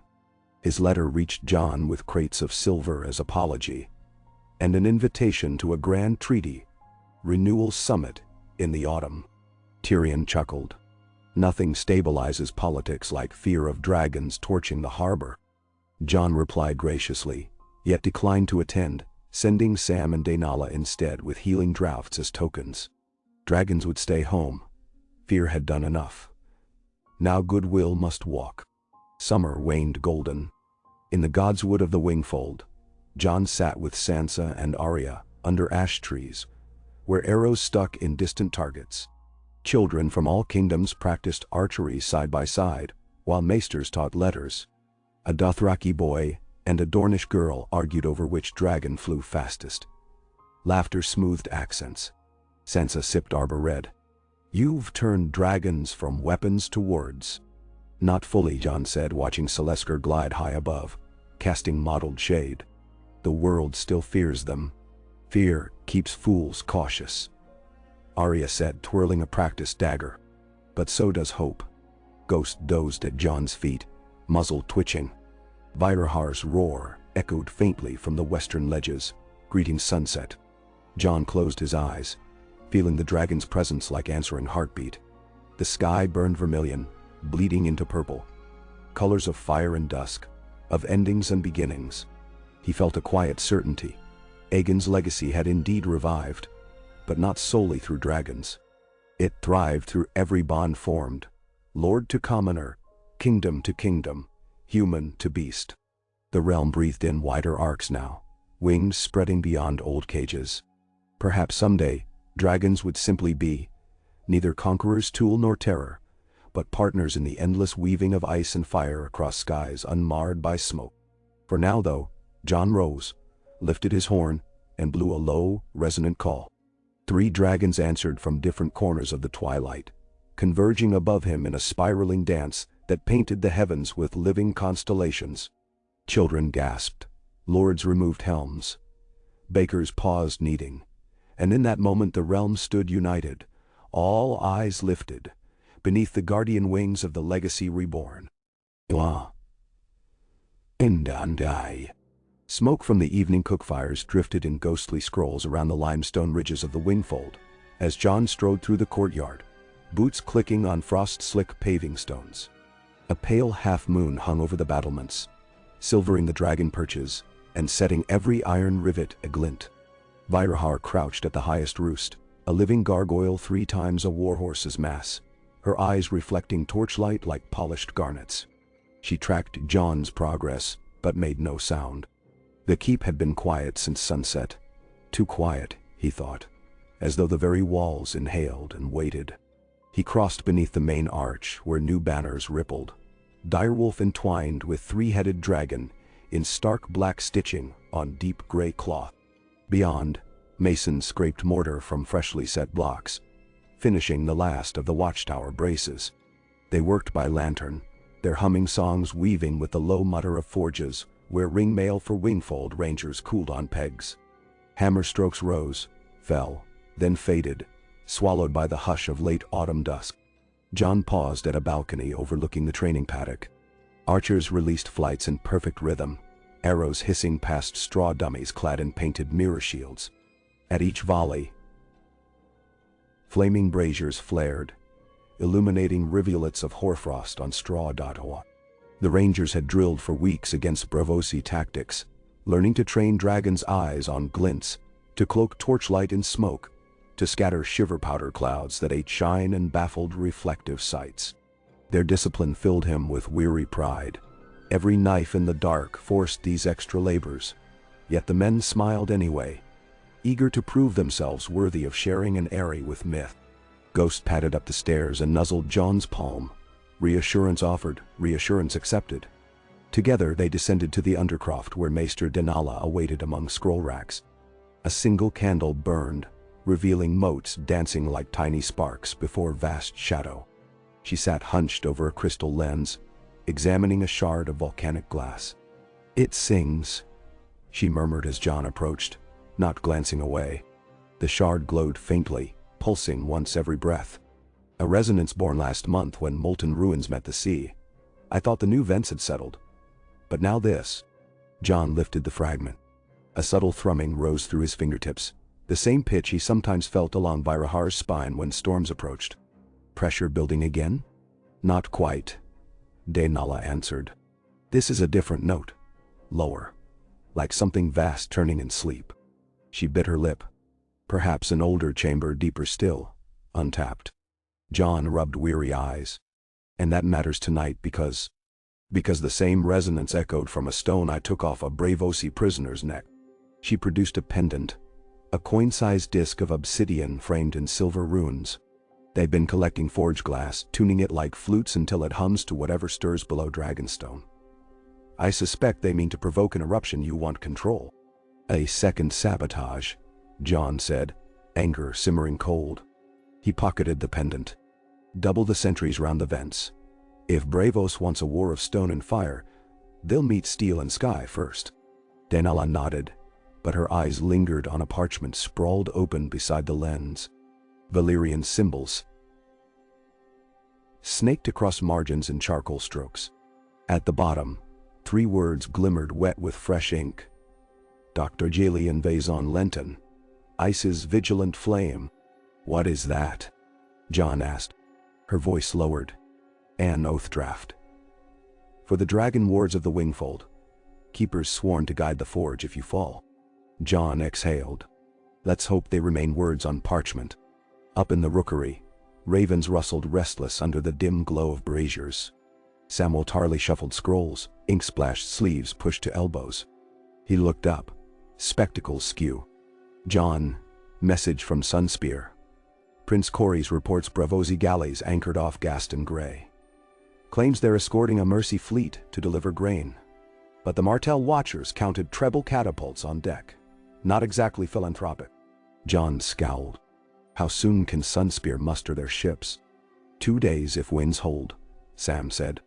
"But if the Mercy fleet sails round Dorne first, those catapults could be aimed at our south coast before Corys even clears the Cape." Joan's hand closed round the pendant in his pocket, the stone's thrum thudding against his pulse. "Send ravens to White Harbor, Old Town, and Gulltown. Escort sails converge at Cape Wrath. We'll meet them with dragons and with truth." Sam hesitated. "John, there's another matter." He handed over a small sealed cylinder. "From Lord Glover. Tot.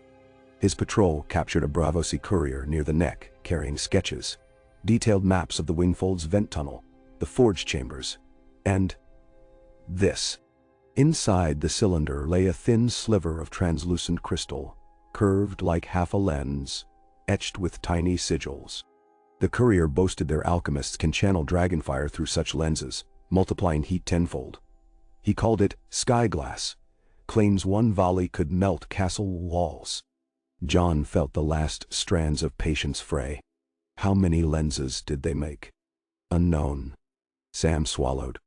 But he implied more were already smuggled into Westeros. John stared at the torchlit rafters as if seeking answers among cobwebs. Finally he drew a breath. "This ends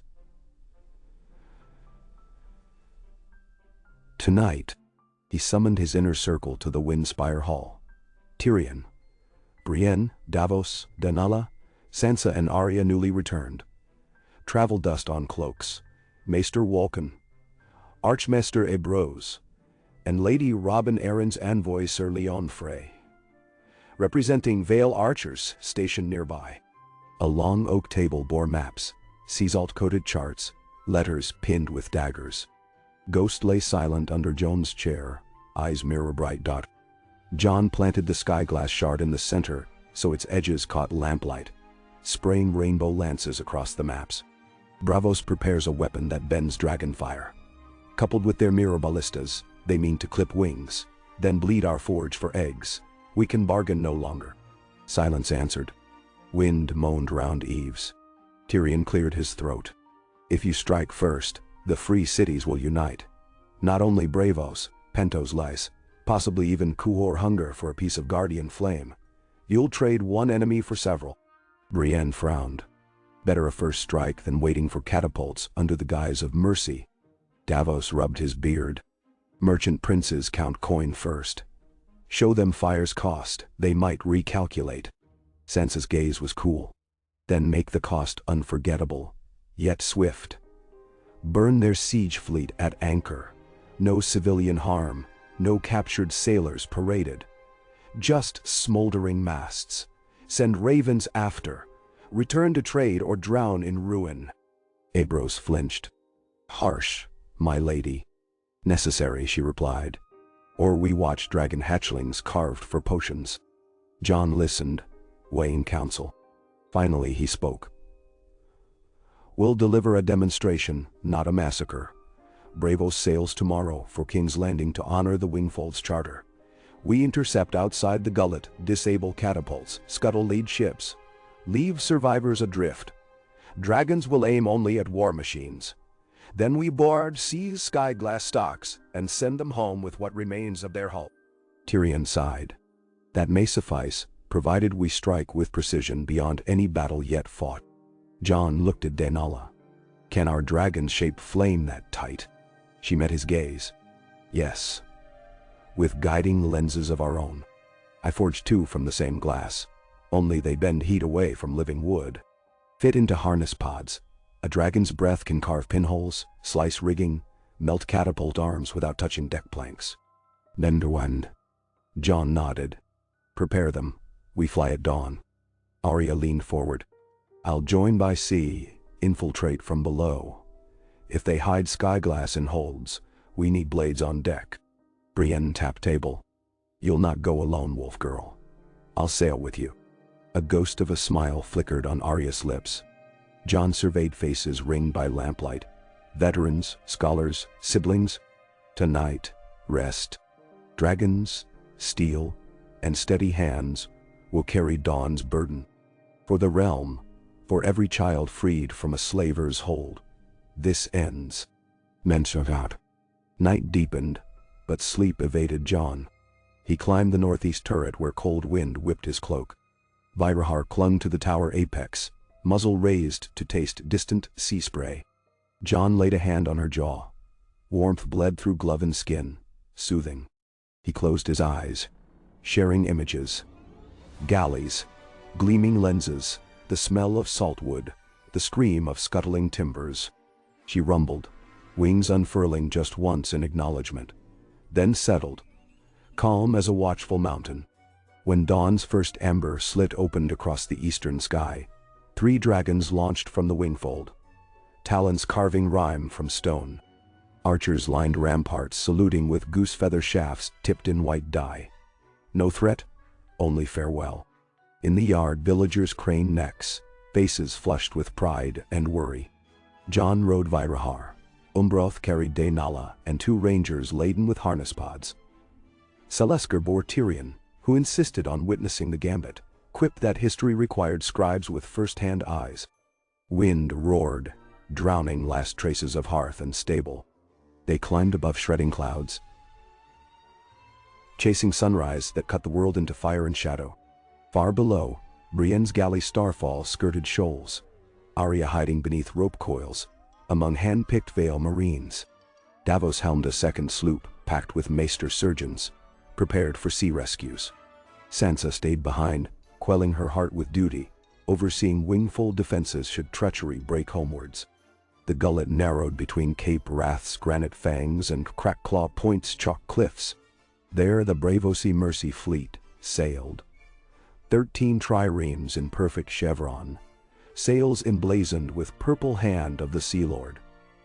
Decks bristling with mirrored siege engines. Smaller supply cogs followed like ducklings. Jon banked, signaling dragons to fan out. Vyraar dipped to wave height, her reflection flickering on black water. Seismic climbed overhead, scorching sunlight into brilliant flashes, dazzling lookout eyes. Umbroth hugged cloud cover. At predetermined range, Vyraar loosed a sharp roar like shattering glass. War horns blared on triremes. Crews scrambling.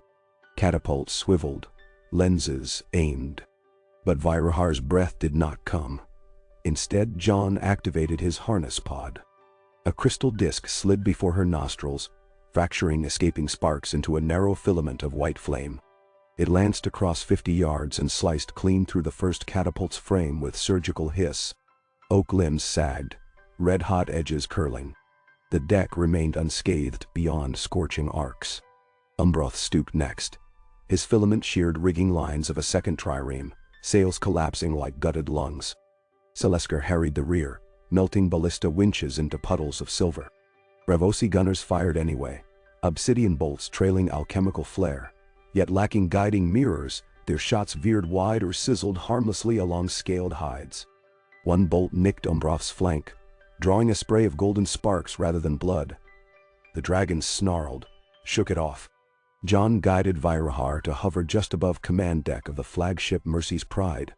A tall captain in fine lamella raised a skyglass cannon, tube wrapped in shimmering lattice. He aimed at Jon, jaw clenched. Before he could spark the fuse, a muffled thump echoed below deck. Arya burst through a hatch behind him, blade glinting dull in morning light. She slit the fuse-bearer's throat in one fluid motion.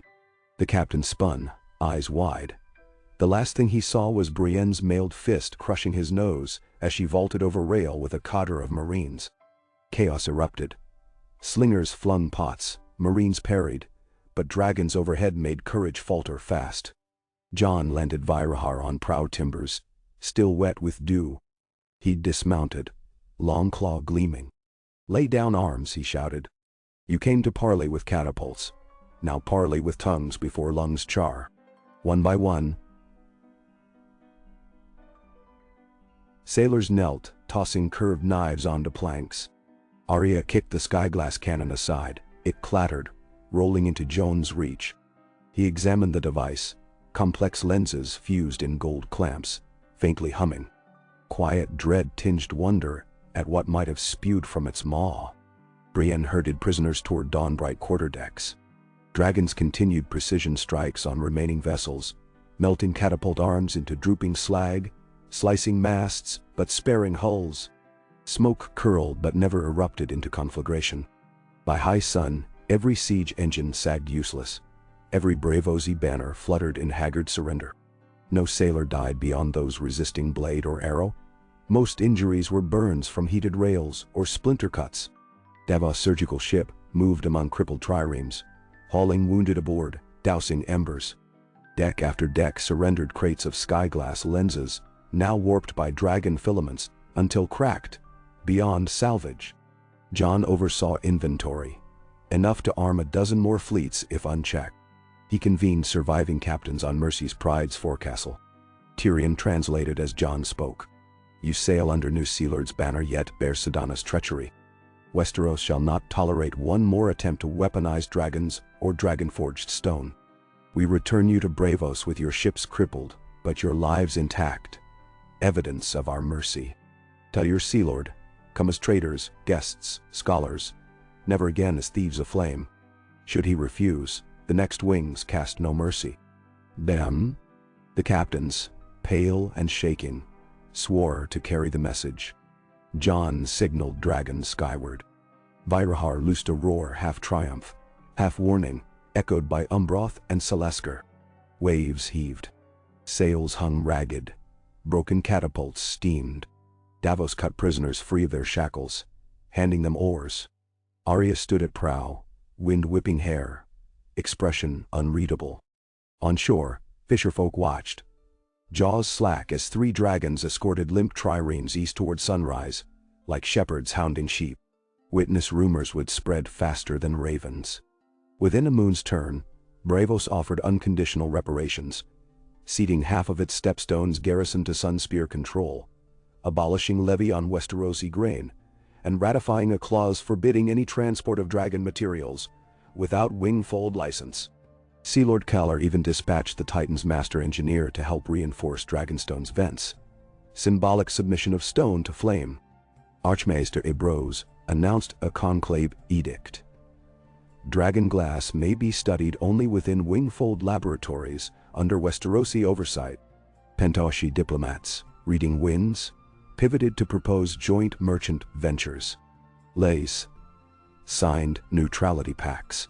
The shadow war for Dragonfire cooled like quenched steel. At least for now. One crisp dawn, while frost still rimmed the wingfold banners, Jon climbed the high bluff where Umbroth nested. The great slate-blue dragon greeted him with a rustling wingfold, eyes bright as tundra lakes. Jon carried a single saddlebag bulging with skyglass shards, warped beyond use. He scattered them like seeds onto the cliff. Sunrise speared through, refracting into prismatic beams that painted Umbroth in liquid rainbows. The dragon blinked, then rumbled approval. "Let them glitter rather than burn," Jon murmured. A new message. Beauty, not war. Snowflakes started to drift, swirling through colored light. Below, children from each kingdom played tag between frost-silvered hedges, their laughter steepling into the gray sky. Arya coached an archery line. Brienne taught Dothraki lads to parry with wooden swords. Sam lectured eager scribes on forged caverns. Daenala polished the dormant egg's glass coffin deep within sealed catacombs, binding it in runes of restful sleep. Jon watched, heart steady. He felt the forge's distant hum, low, patient, contained. He felt dragons' minds, curious, watchful, growing. He felt the realm's pulse. One kingdom's worry eased, another yet to arise. But for this one breath of morning, everything lay in balance. Ice and fire, fear and mercy, legacy and life. Ghost nosed his hand, urging a step back from cliff's edge. Vyraar circled overhead, shouting at the snowfall. Flame sizzling harmless where flakes touched her heat. Jon smiled, the expression rare but true. "Easy, girl. Winter's cold can't snuff us now." He inhaled sharp air, tasted ash and pine and dawn. Somewhere far off, ravens would still carry rumors. Smiths still hammer blades. Kings still calculate. Yet for the first time since hatching dragons anew, Jon felt certain the realm could choose hope over hunger. He turned toward the courtyard where candles glowed in upper windows, calling him to counsel, to letters, to endless toil. He would answer. He would guard hearthfire and skyfire alike. He would teach dragons to cradle, not crush. He would feed the forge with resolve instead of rage. Aegon's legacy lived, yes, but transformed. Not a conqueror's gauntlet, but a shield held high, polished bright enough to reflect every eye that dared gaze heavenward. And above it all, 3 dragons traced circles, in soft light, wings outstretched across pale winter sun, casting shadows wide enough to shelter kingdoms and dreams alike. Okay. A cold hush lay over the wingfold's moonlit quadrangle. The hush that steals in after the final forge hammer stills, when only the living rock and its ghosts dare whisper. Down the long flight of limestone stairs marched Jon Snow, Warden of Wings, his black cloak brushing frost-white edges. The lantern in his fist beat against his thigh, throwing shards of light onto walls where craftsmen had carved a new tale. The 3 dragons of ice and fire soaring over a ring of clasped hands. Northmen and Dornish, Reachmen and Ironborn alike. The paint was barely dry, yet already flakes of crimson peeled beneath night's breath, as though history itself tried to age the lines before they set too firmly. At the landing waited Maester Walken, with a leather ledger and ink-dark circles beneath his eyes. "Another tremor, my lord," he murmured, voice barely loud enough to disturb the sleeping keeps. Small, no more than a cup shivering on a shelf. but it came from the western shaft, not the main vent. Jon tightened the clasp of his cloak. "Wake Denala and Archmaester Vymond, and send a runner for Ghost." He hesitated, weighing the stillness around him. No drums. No alarm bells. "We'll see first," quietly. They crossed beneath an archway lined with wind chimes fashioned from dragon glass slivers. The chimes had hung silent since the day Jon scattered the sky glass, but as he passed, one shard quivered, tapping lightly against its neighbor. Not a note of warning, more like a sigh squeezed from buried lungs.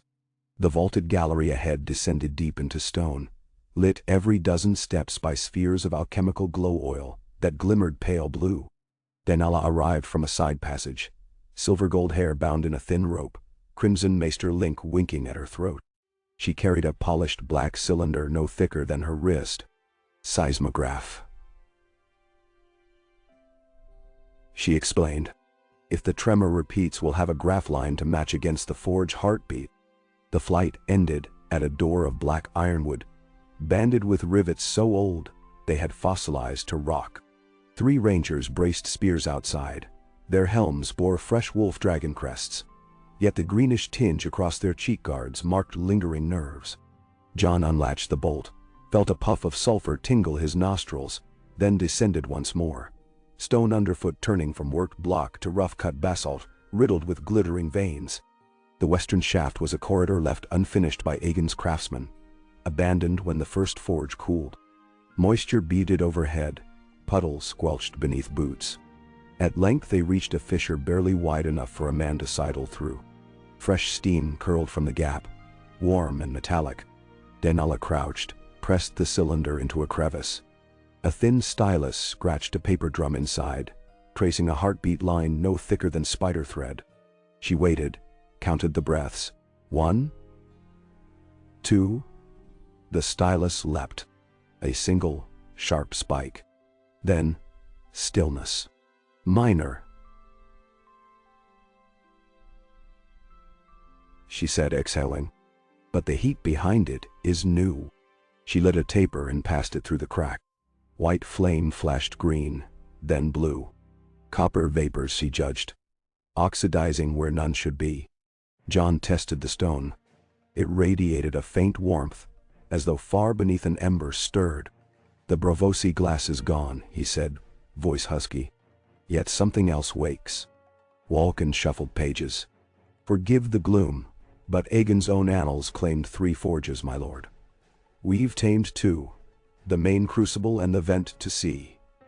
The third, his deep anvil, was left sealed and unnamed." Ink-smudged fingers trembled. No record of how large or how volatile.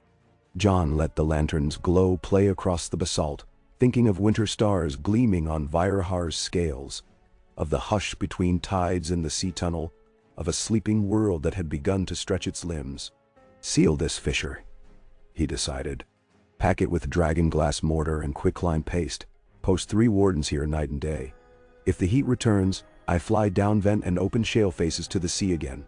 No trapped pressure." Denala nodded, but worry nipped her usually cool gaze. "If the deep anvil awakens fully, even sea vents may fail. Molten stone finds paths of its own." "Benin." Jon met her eyes. "Then we ride those paths first and carve our own channels." Dragons were born for lava-warmed caverns as much as sky. He left her to her instruments and climbed until he tasted night again. Ghost padded from shadows to match his stride, tail brushing his calf. Above the training paddock the 3 dragons perched, noses tucked under wing, their breaths rising in brief jets that glazed nearby roof tiles into glossy onyx. Jon touched Vyraar's claw, warm, reassuring. "Easy," he murmured. "Dream quiet." High in a turret window,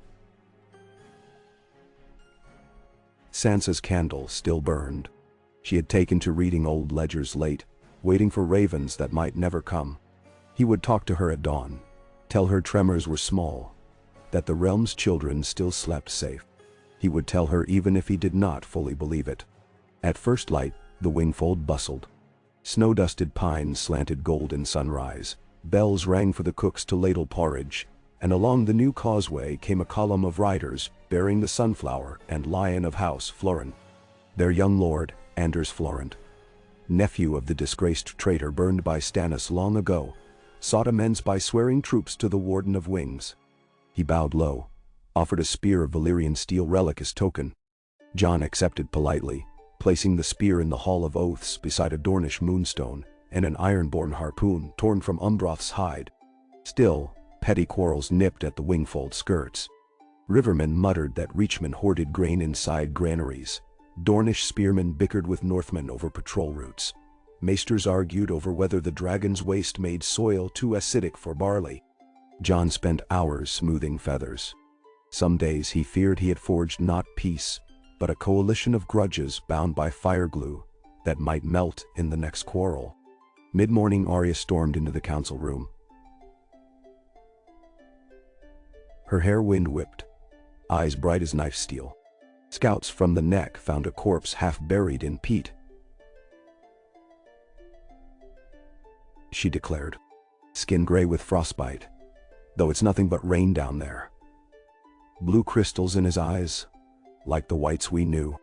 A palpable chill rippled around the oak table. Brienne crossed herself. Sam fumbled quills. Tyrion stilled mid-sip of cider. Jon's mind leapt. Mance Rayder's tales of lingering pockets beyond the wall. Bran's warnings that magic never dies, it only sleeps. He set jaw. Tell the scouts burn the body to ash. Gather sample of peat and send to Conclave for study. He looked at Brienne. Double rangers along the King's Road. If any travelers show that rot, quarantine them. No panic, but vigilance. He dismissed council then, but Arya caught his arm outside. If whites stir while you juggle lords in lava, someone should ride north and find out whether the wall still holds its enchantments. Jon thought of the wall. Sheer ice cliffs haunted by wind, by ghosts of vows broken, by friends he buried under whitening sky. He also thought of the rifts along Dragonstone ready to crack. Reluctantly he shook his head. The realm can't spare me and dragons both. I'll send Tormund's freefolk, they know signs. If frost creeps south, we'll answer. Arya studied him. Just don't wait too long, brother. Then she was gone, boots tapping down stone like distant raindrops. 1 week later, tremors ticked Wolken's seismo scroll daily, uprising by uprising. The pattern formed 3 peaks, then a lull. Denala invited Jon to her solar to unveil a sable ink diagram, subterranean strata like stacked waves. It breathes, she said. Every 12 hours the deep anvil flexes, releasing copper vapors that follow cracks toward cool rock. Not lethal yet, but the amplitude grows. Her finger landed on a dotted ring. 8. This threshold pressure climbs faster than release. Eventually stone fails, we see eruption. Memisand. Jon stood before the hearth where logs crackled. Flames painted flickers of red on his cheeks. Options. Reinforce vents with carved sluice chambers. Turn dragonfire into glass-cutting beams. Dig channels to sea. She smiled dryly. In other words, train dragons to mine downward rather than soar upward. Jon felt his lips tilt. A reversal of every Targaryen instinct. Perhaps. She tapped Longclaw's pommel at Jon's belt. But Valyrian artisans once carved mountains for aqueducts. Fire can sculpt as deftly as ruin. Nanderol. Begin sketches, he ordered. And summon Umbroth. He's strongest. He paused. But keep it silent. Lords already fear the forge. They need hope, not nightmares. That night Jon convened Umbroth in the outer courtyard. The dragon loomed like a living obelisk, his slate hide shimmering with frost crystals. Runes etched along new harness rings glowed faint blue. Denala fitted a lens of smoky quartz to a gimbal on his nose, wires running to reins. She explained, your squeeze on the third rein flips the lens inward. The breath condenses to a needle. And now. Jon climbed into the saddle, felt Umbroth's muscles ripple. Words rose on breath, high Valyrian commands laced with coaxing. Umbroth launched, wings whooshing. They arced over midnight sea, then banked back. plunging into the quarry face west of the keep. Jon squeezed, the lens snapped into place. He uttered Dracarys Clissa, fire thin. A white-hot beam sliced limestone like parchment, carving a glowing trench half a yard wide, deeper than 3 men tall. Steam billowed as groundwater flashed. Stone hissed and glassed over, sealing fissures quick. Within hours, channels snaked toward the surf, glowing veins that dimmed to charcoal as night aged. Fishermen, on remote headlands, woke to see fiery cursive writing itself across cliffside, then wink out. They muttered prayers, but no rockfalls followed, no molten tongues licked their huts. The dragons were guiding fire, not loosing it. Yet not all watched in awe. Across the narrow sea, in a torchlit cellar beneath Pentos's merchant quarter, 5 cloaked figures studied a painted map. At center, a red circle marked Dragonstone. Lines spanned outward to intercept at the wingfold, at Winterfell, at a sketched wall. A gaunt woman, smoothed vellum. The Sea Lord bends knee, but the Fire King rose bolder. She hissed in Lyseni accent. If we cannot break his wings, we break his tether to earth. She unveiled a leather-wrapped bundle, a spearhead of polished obsidian carved with runes that writhed under lamplight. Jiharaak Piraxis, dark dawn. It will pierce dragon scale and carry frost within. An iron-eyed sellsword spat. Witch tricks. She traced a rune, forged in Karth's shadow markets, cooled in White's marrow. One strike, flame dies.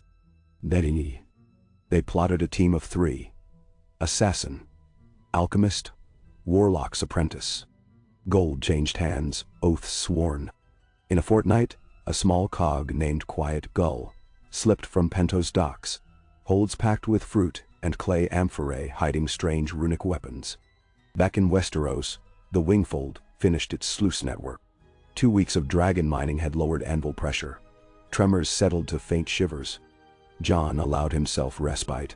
He hunted boar with Davos in foothills, laughed when Ghost stole the best cut, sat by the children's archery match, praising a Vale lad who felled 3 quails with 1 arrow.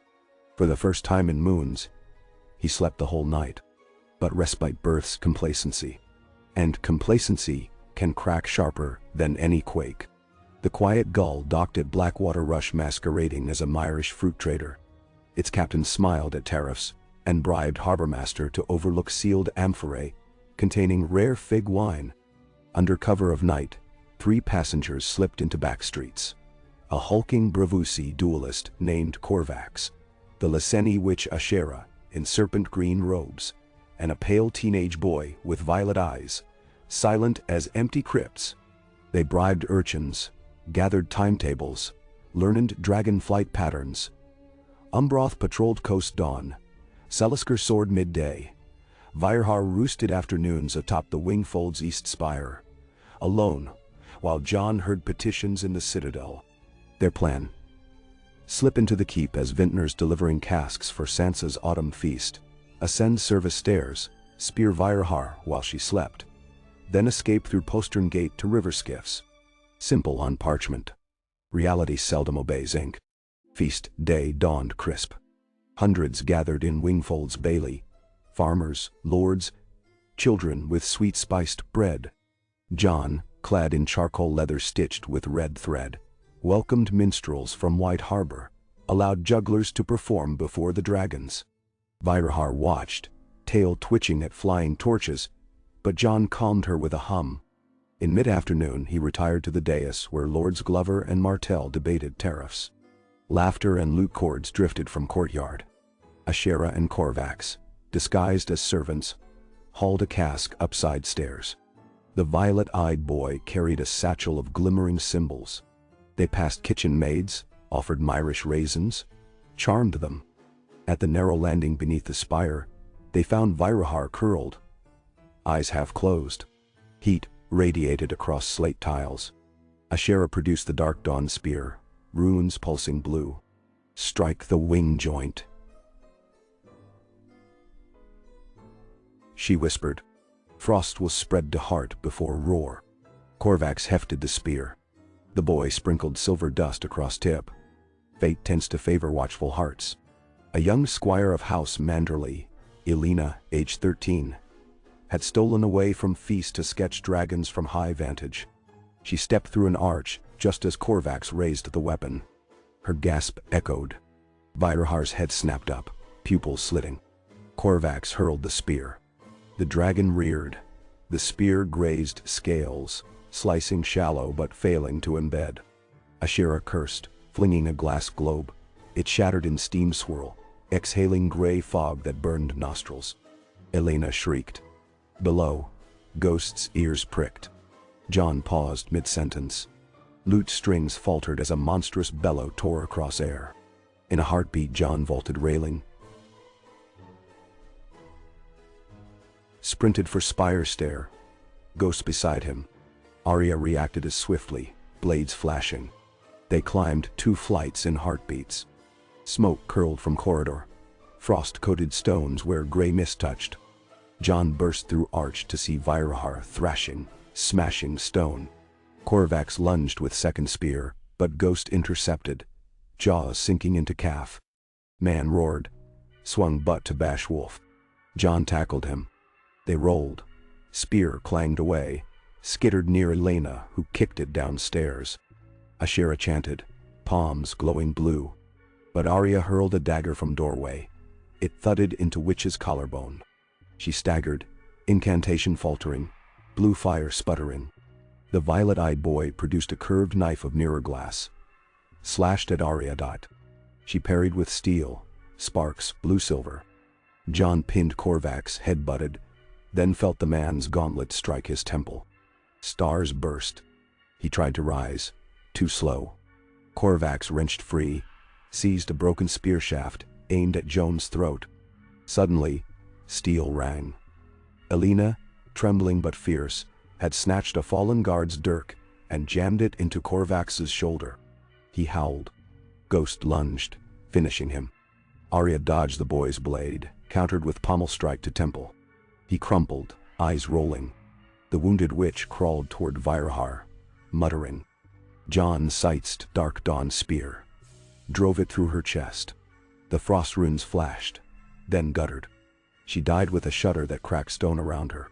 Jon hurried to Vyraar. Blood bright,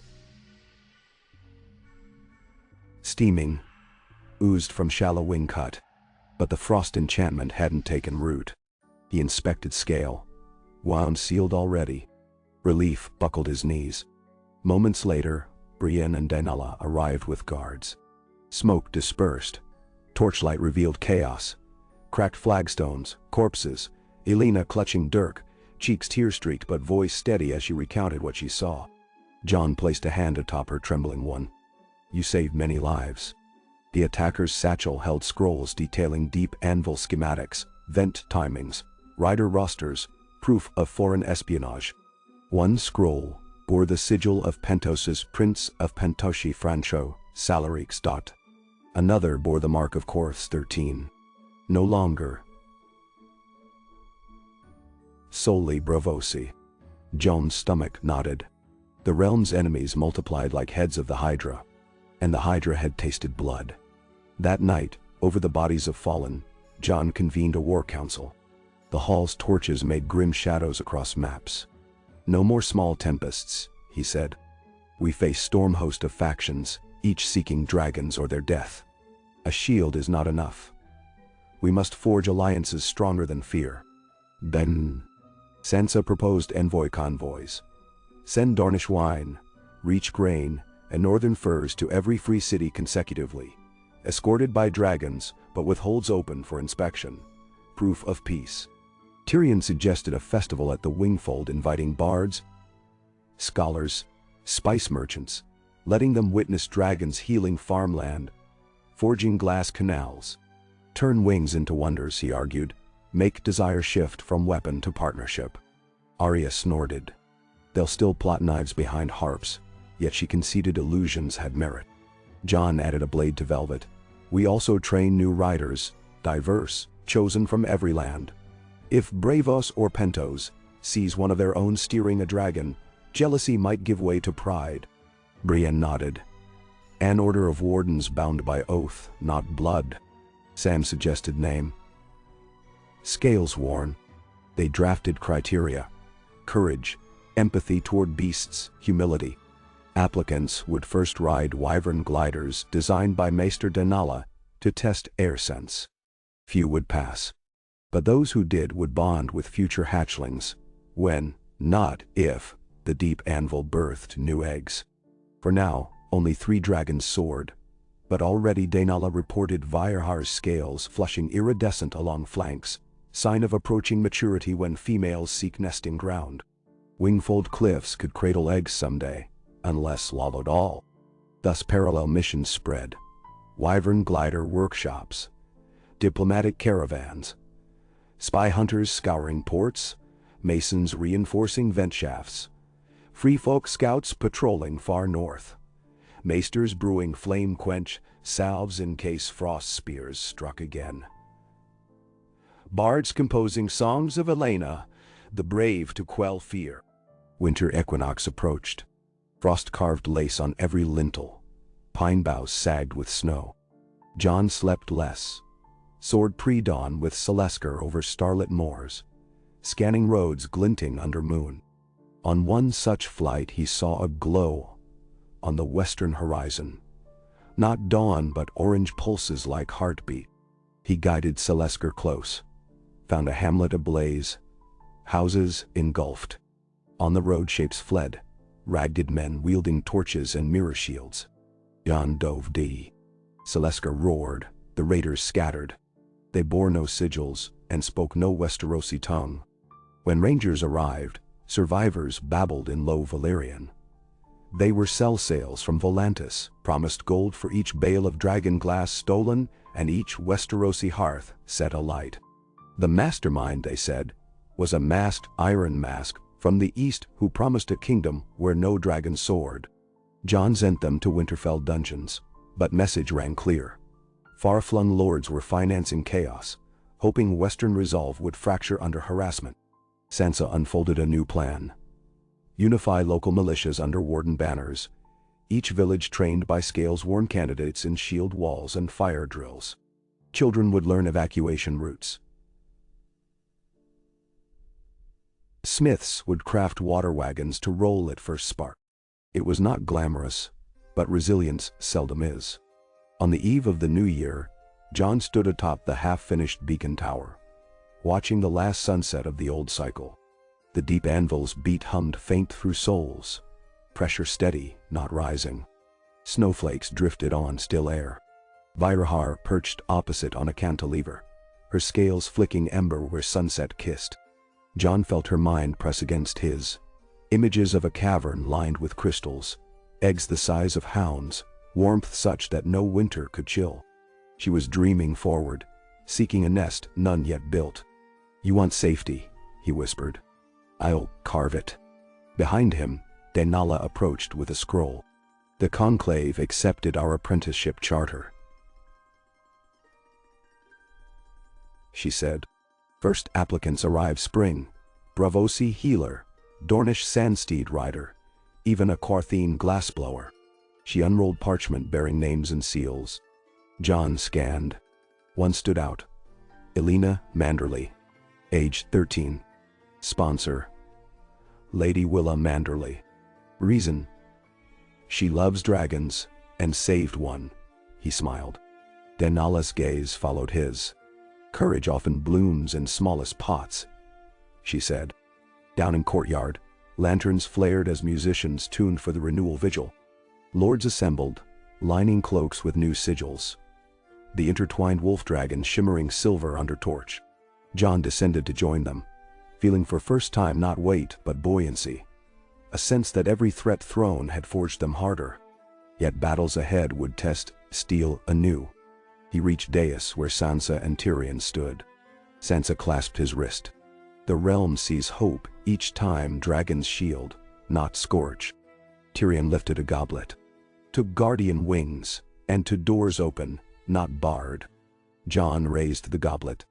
His eyes swept crowd. Ironborn hugging reachmen as minstrels began. Dornish dancers teaching free city scribes to sway. Children chasing ghosts' tail. Elena perched on railing sketching flames in charcoal, Arya leaning but smiling, Brienne laughing with Davos, Denala and Sam debating rune etchings, and high above, 3 dragons tracing an ellipse around the beacon tower like heavenly hour. He drank. Honeymead warm throat. No burn. The bells rang midnight. 1,000 voices cheered. Snowflakes caught flamelight. Sparkling like sky glass laid gentle upon night. Out at sea, the waves kept their own counsel, lapping at the carved vents that hissed and cooled. Deep below, magma flowed tame but never tamed. In far cities, plotters read the year marker and planned anew. Beyond the wall,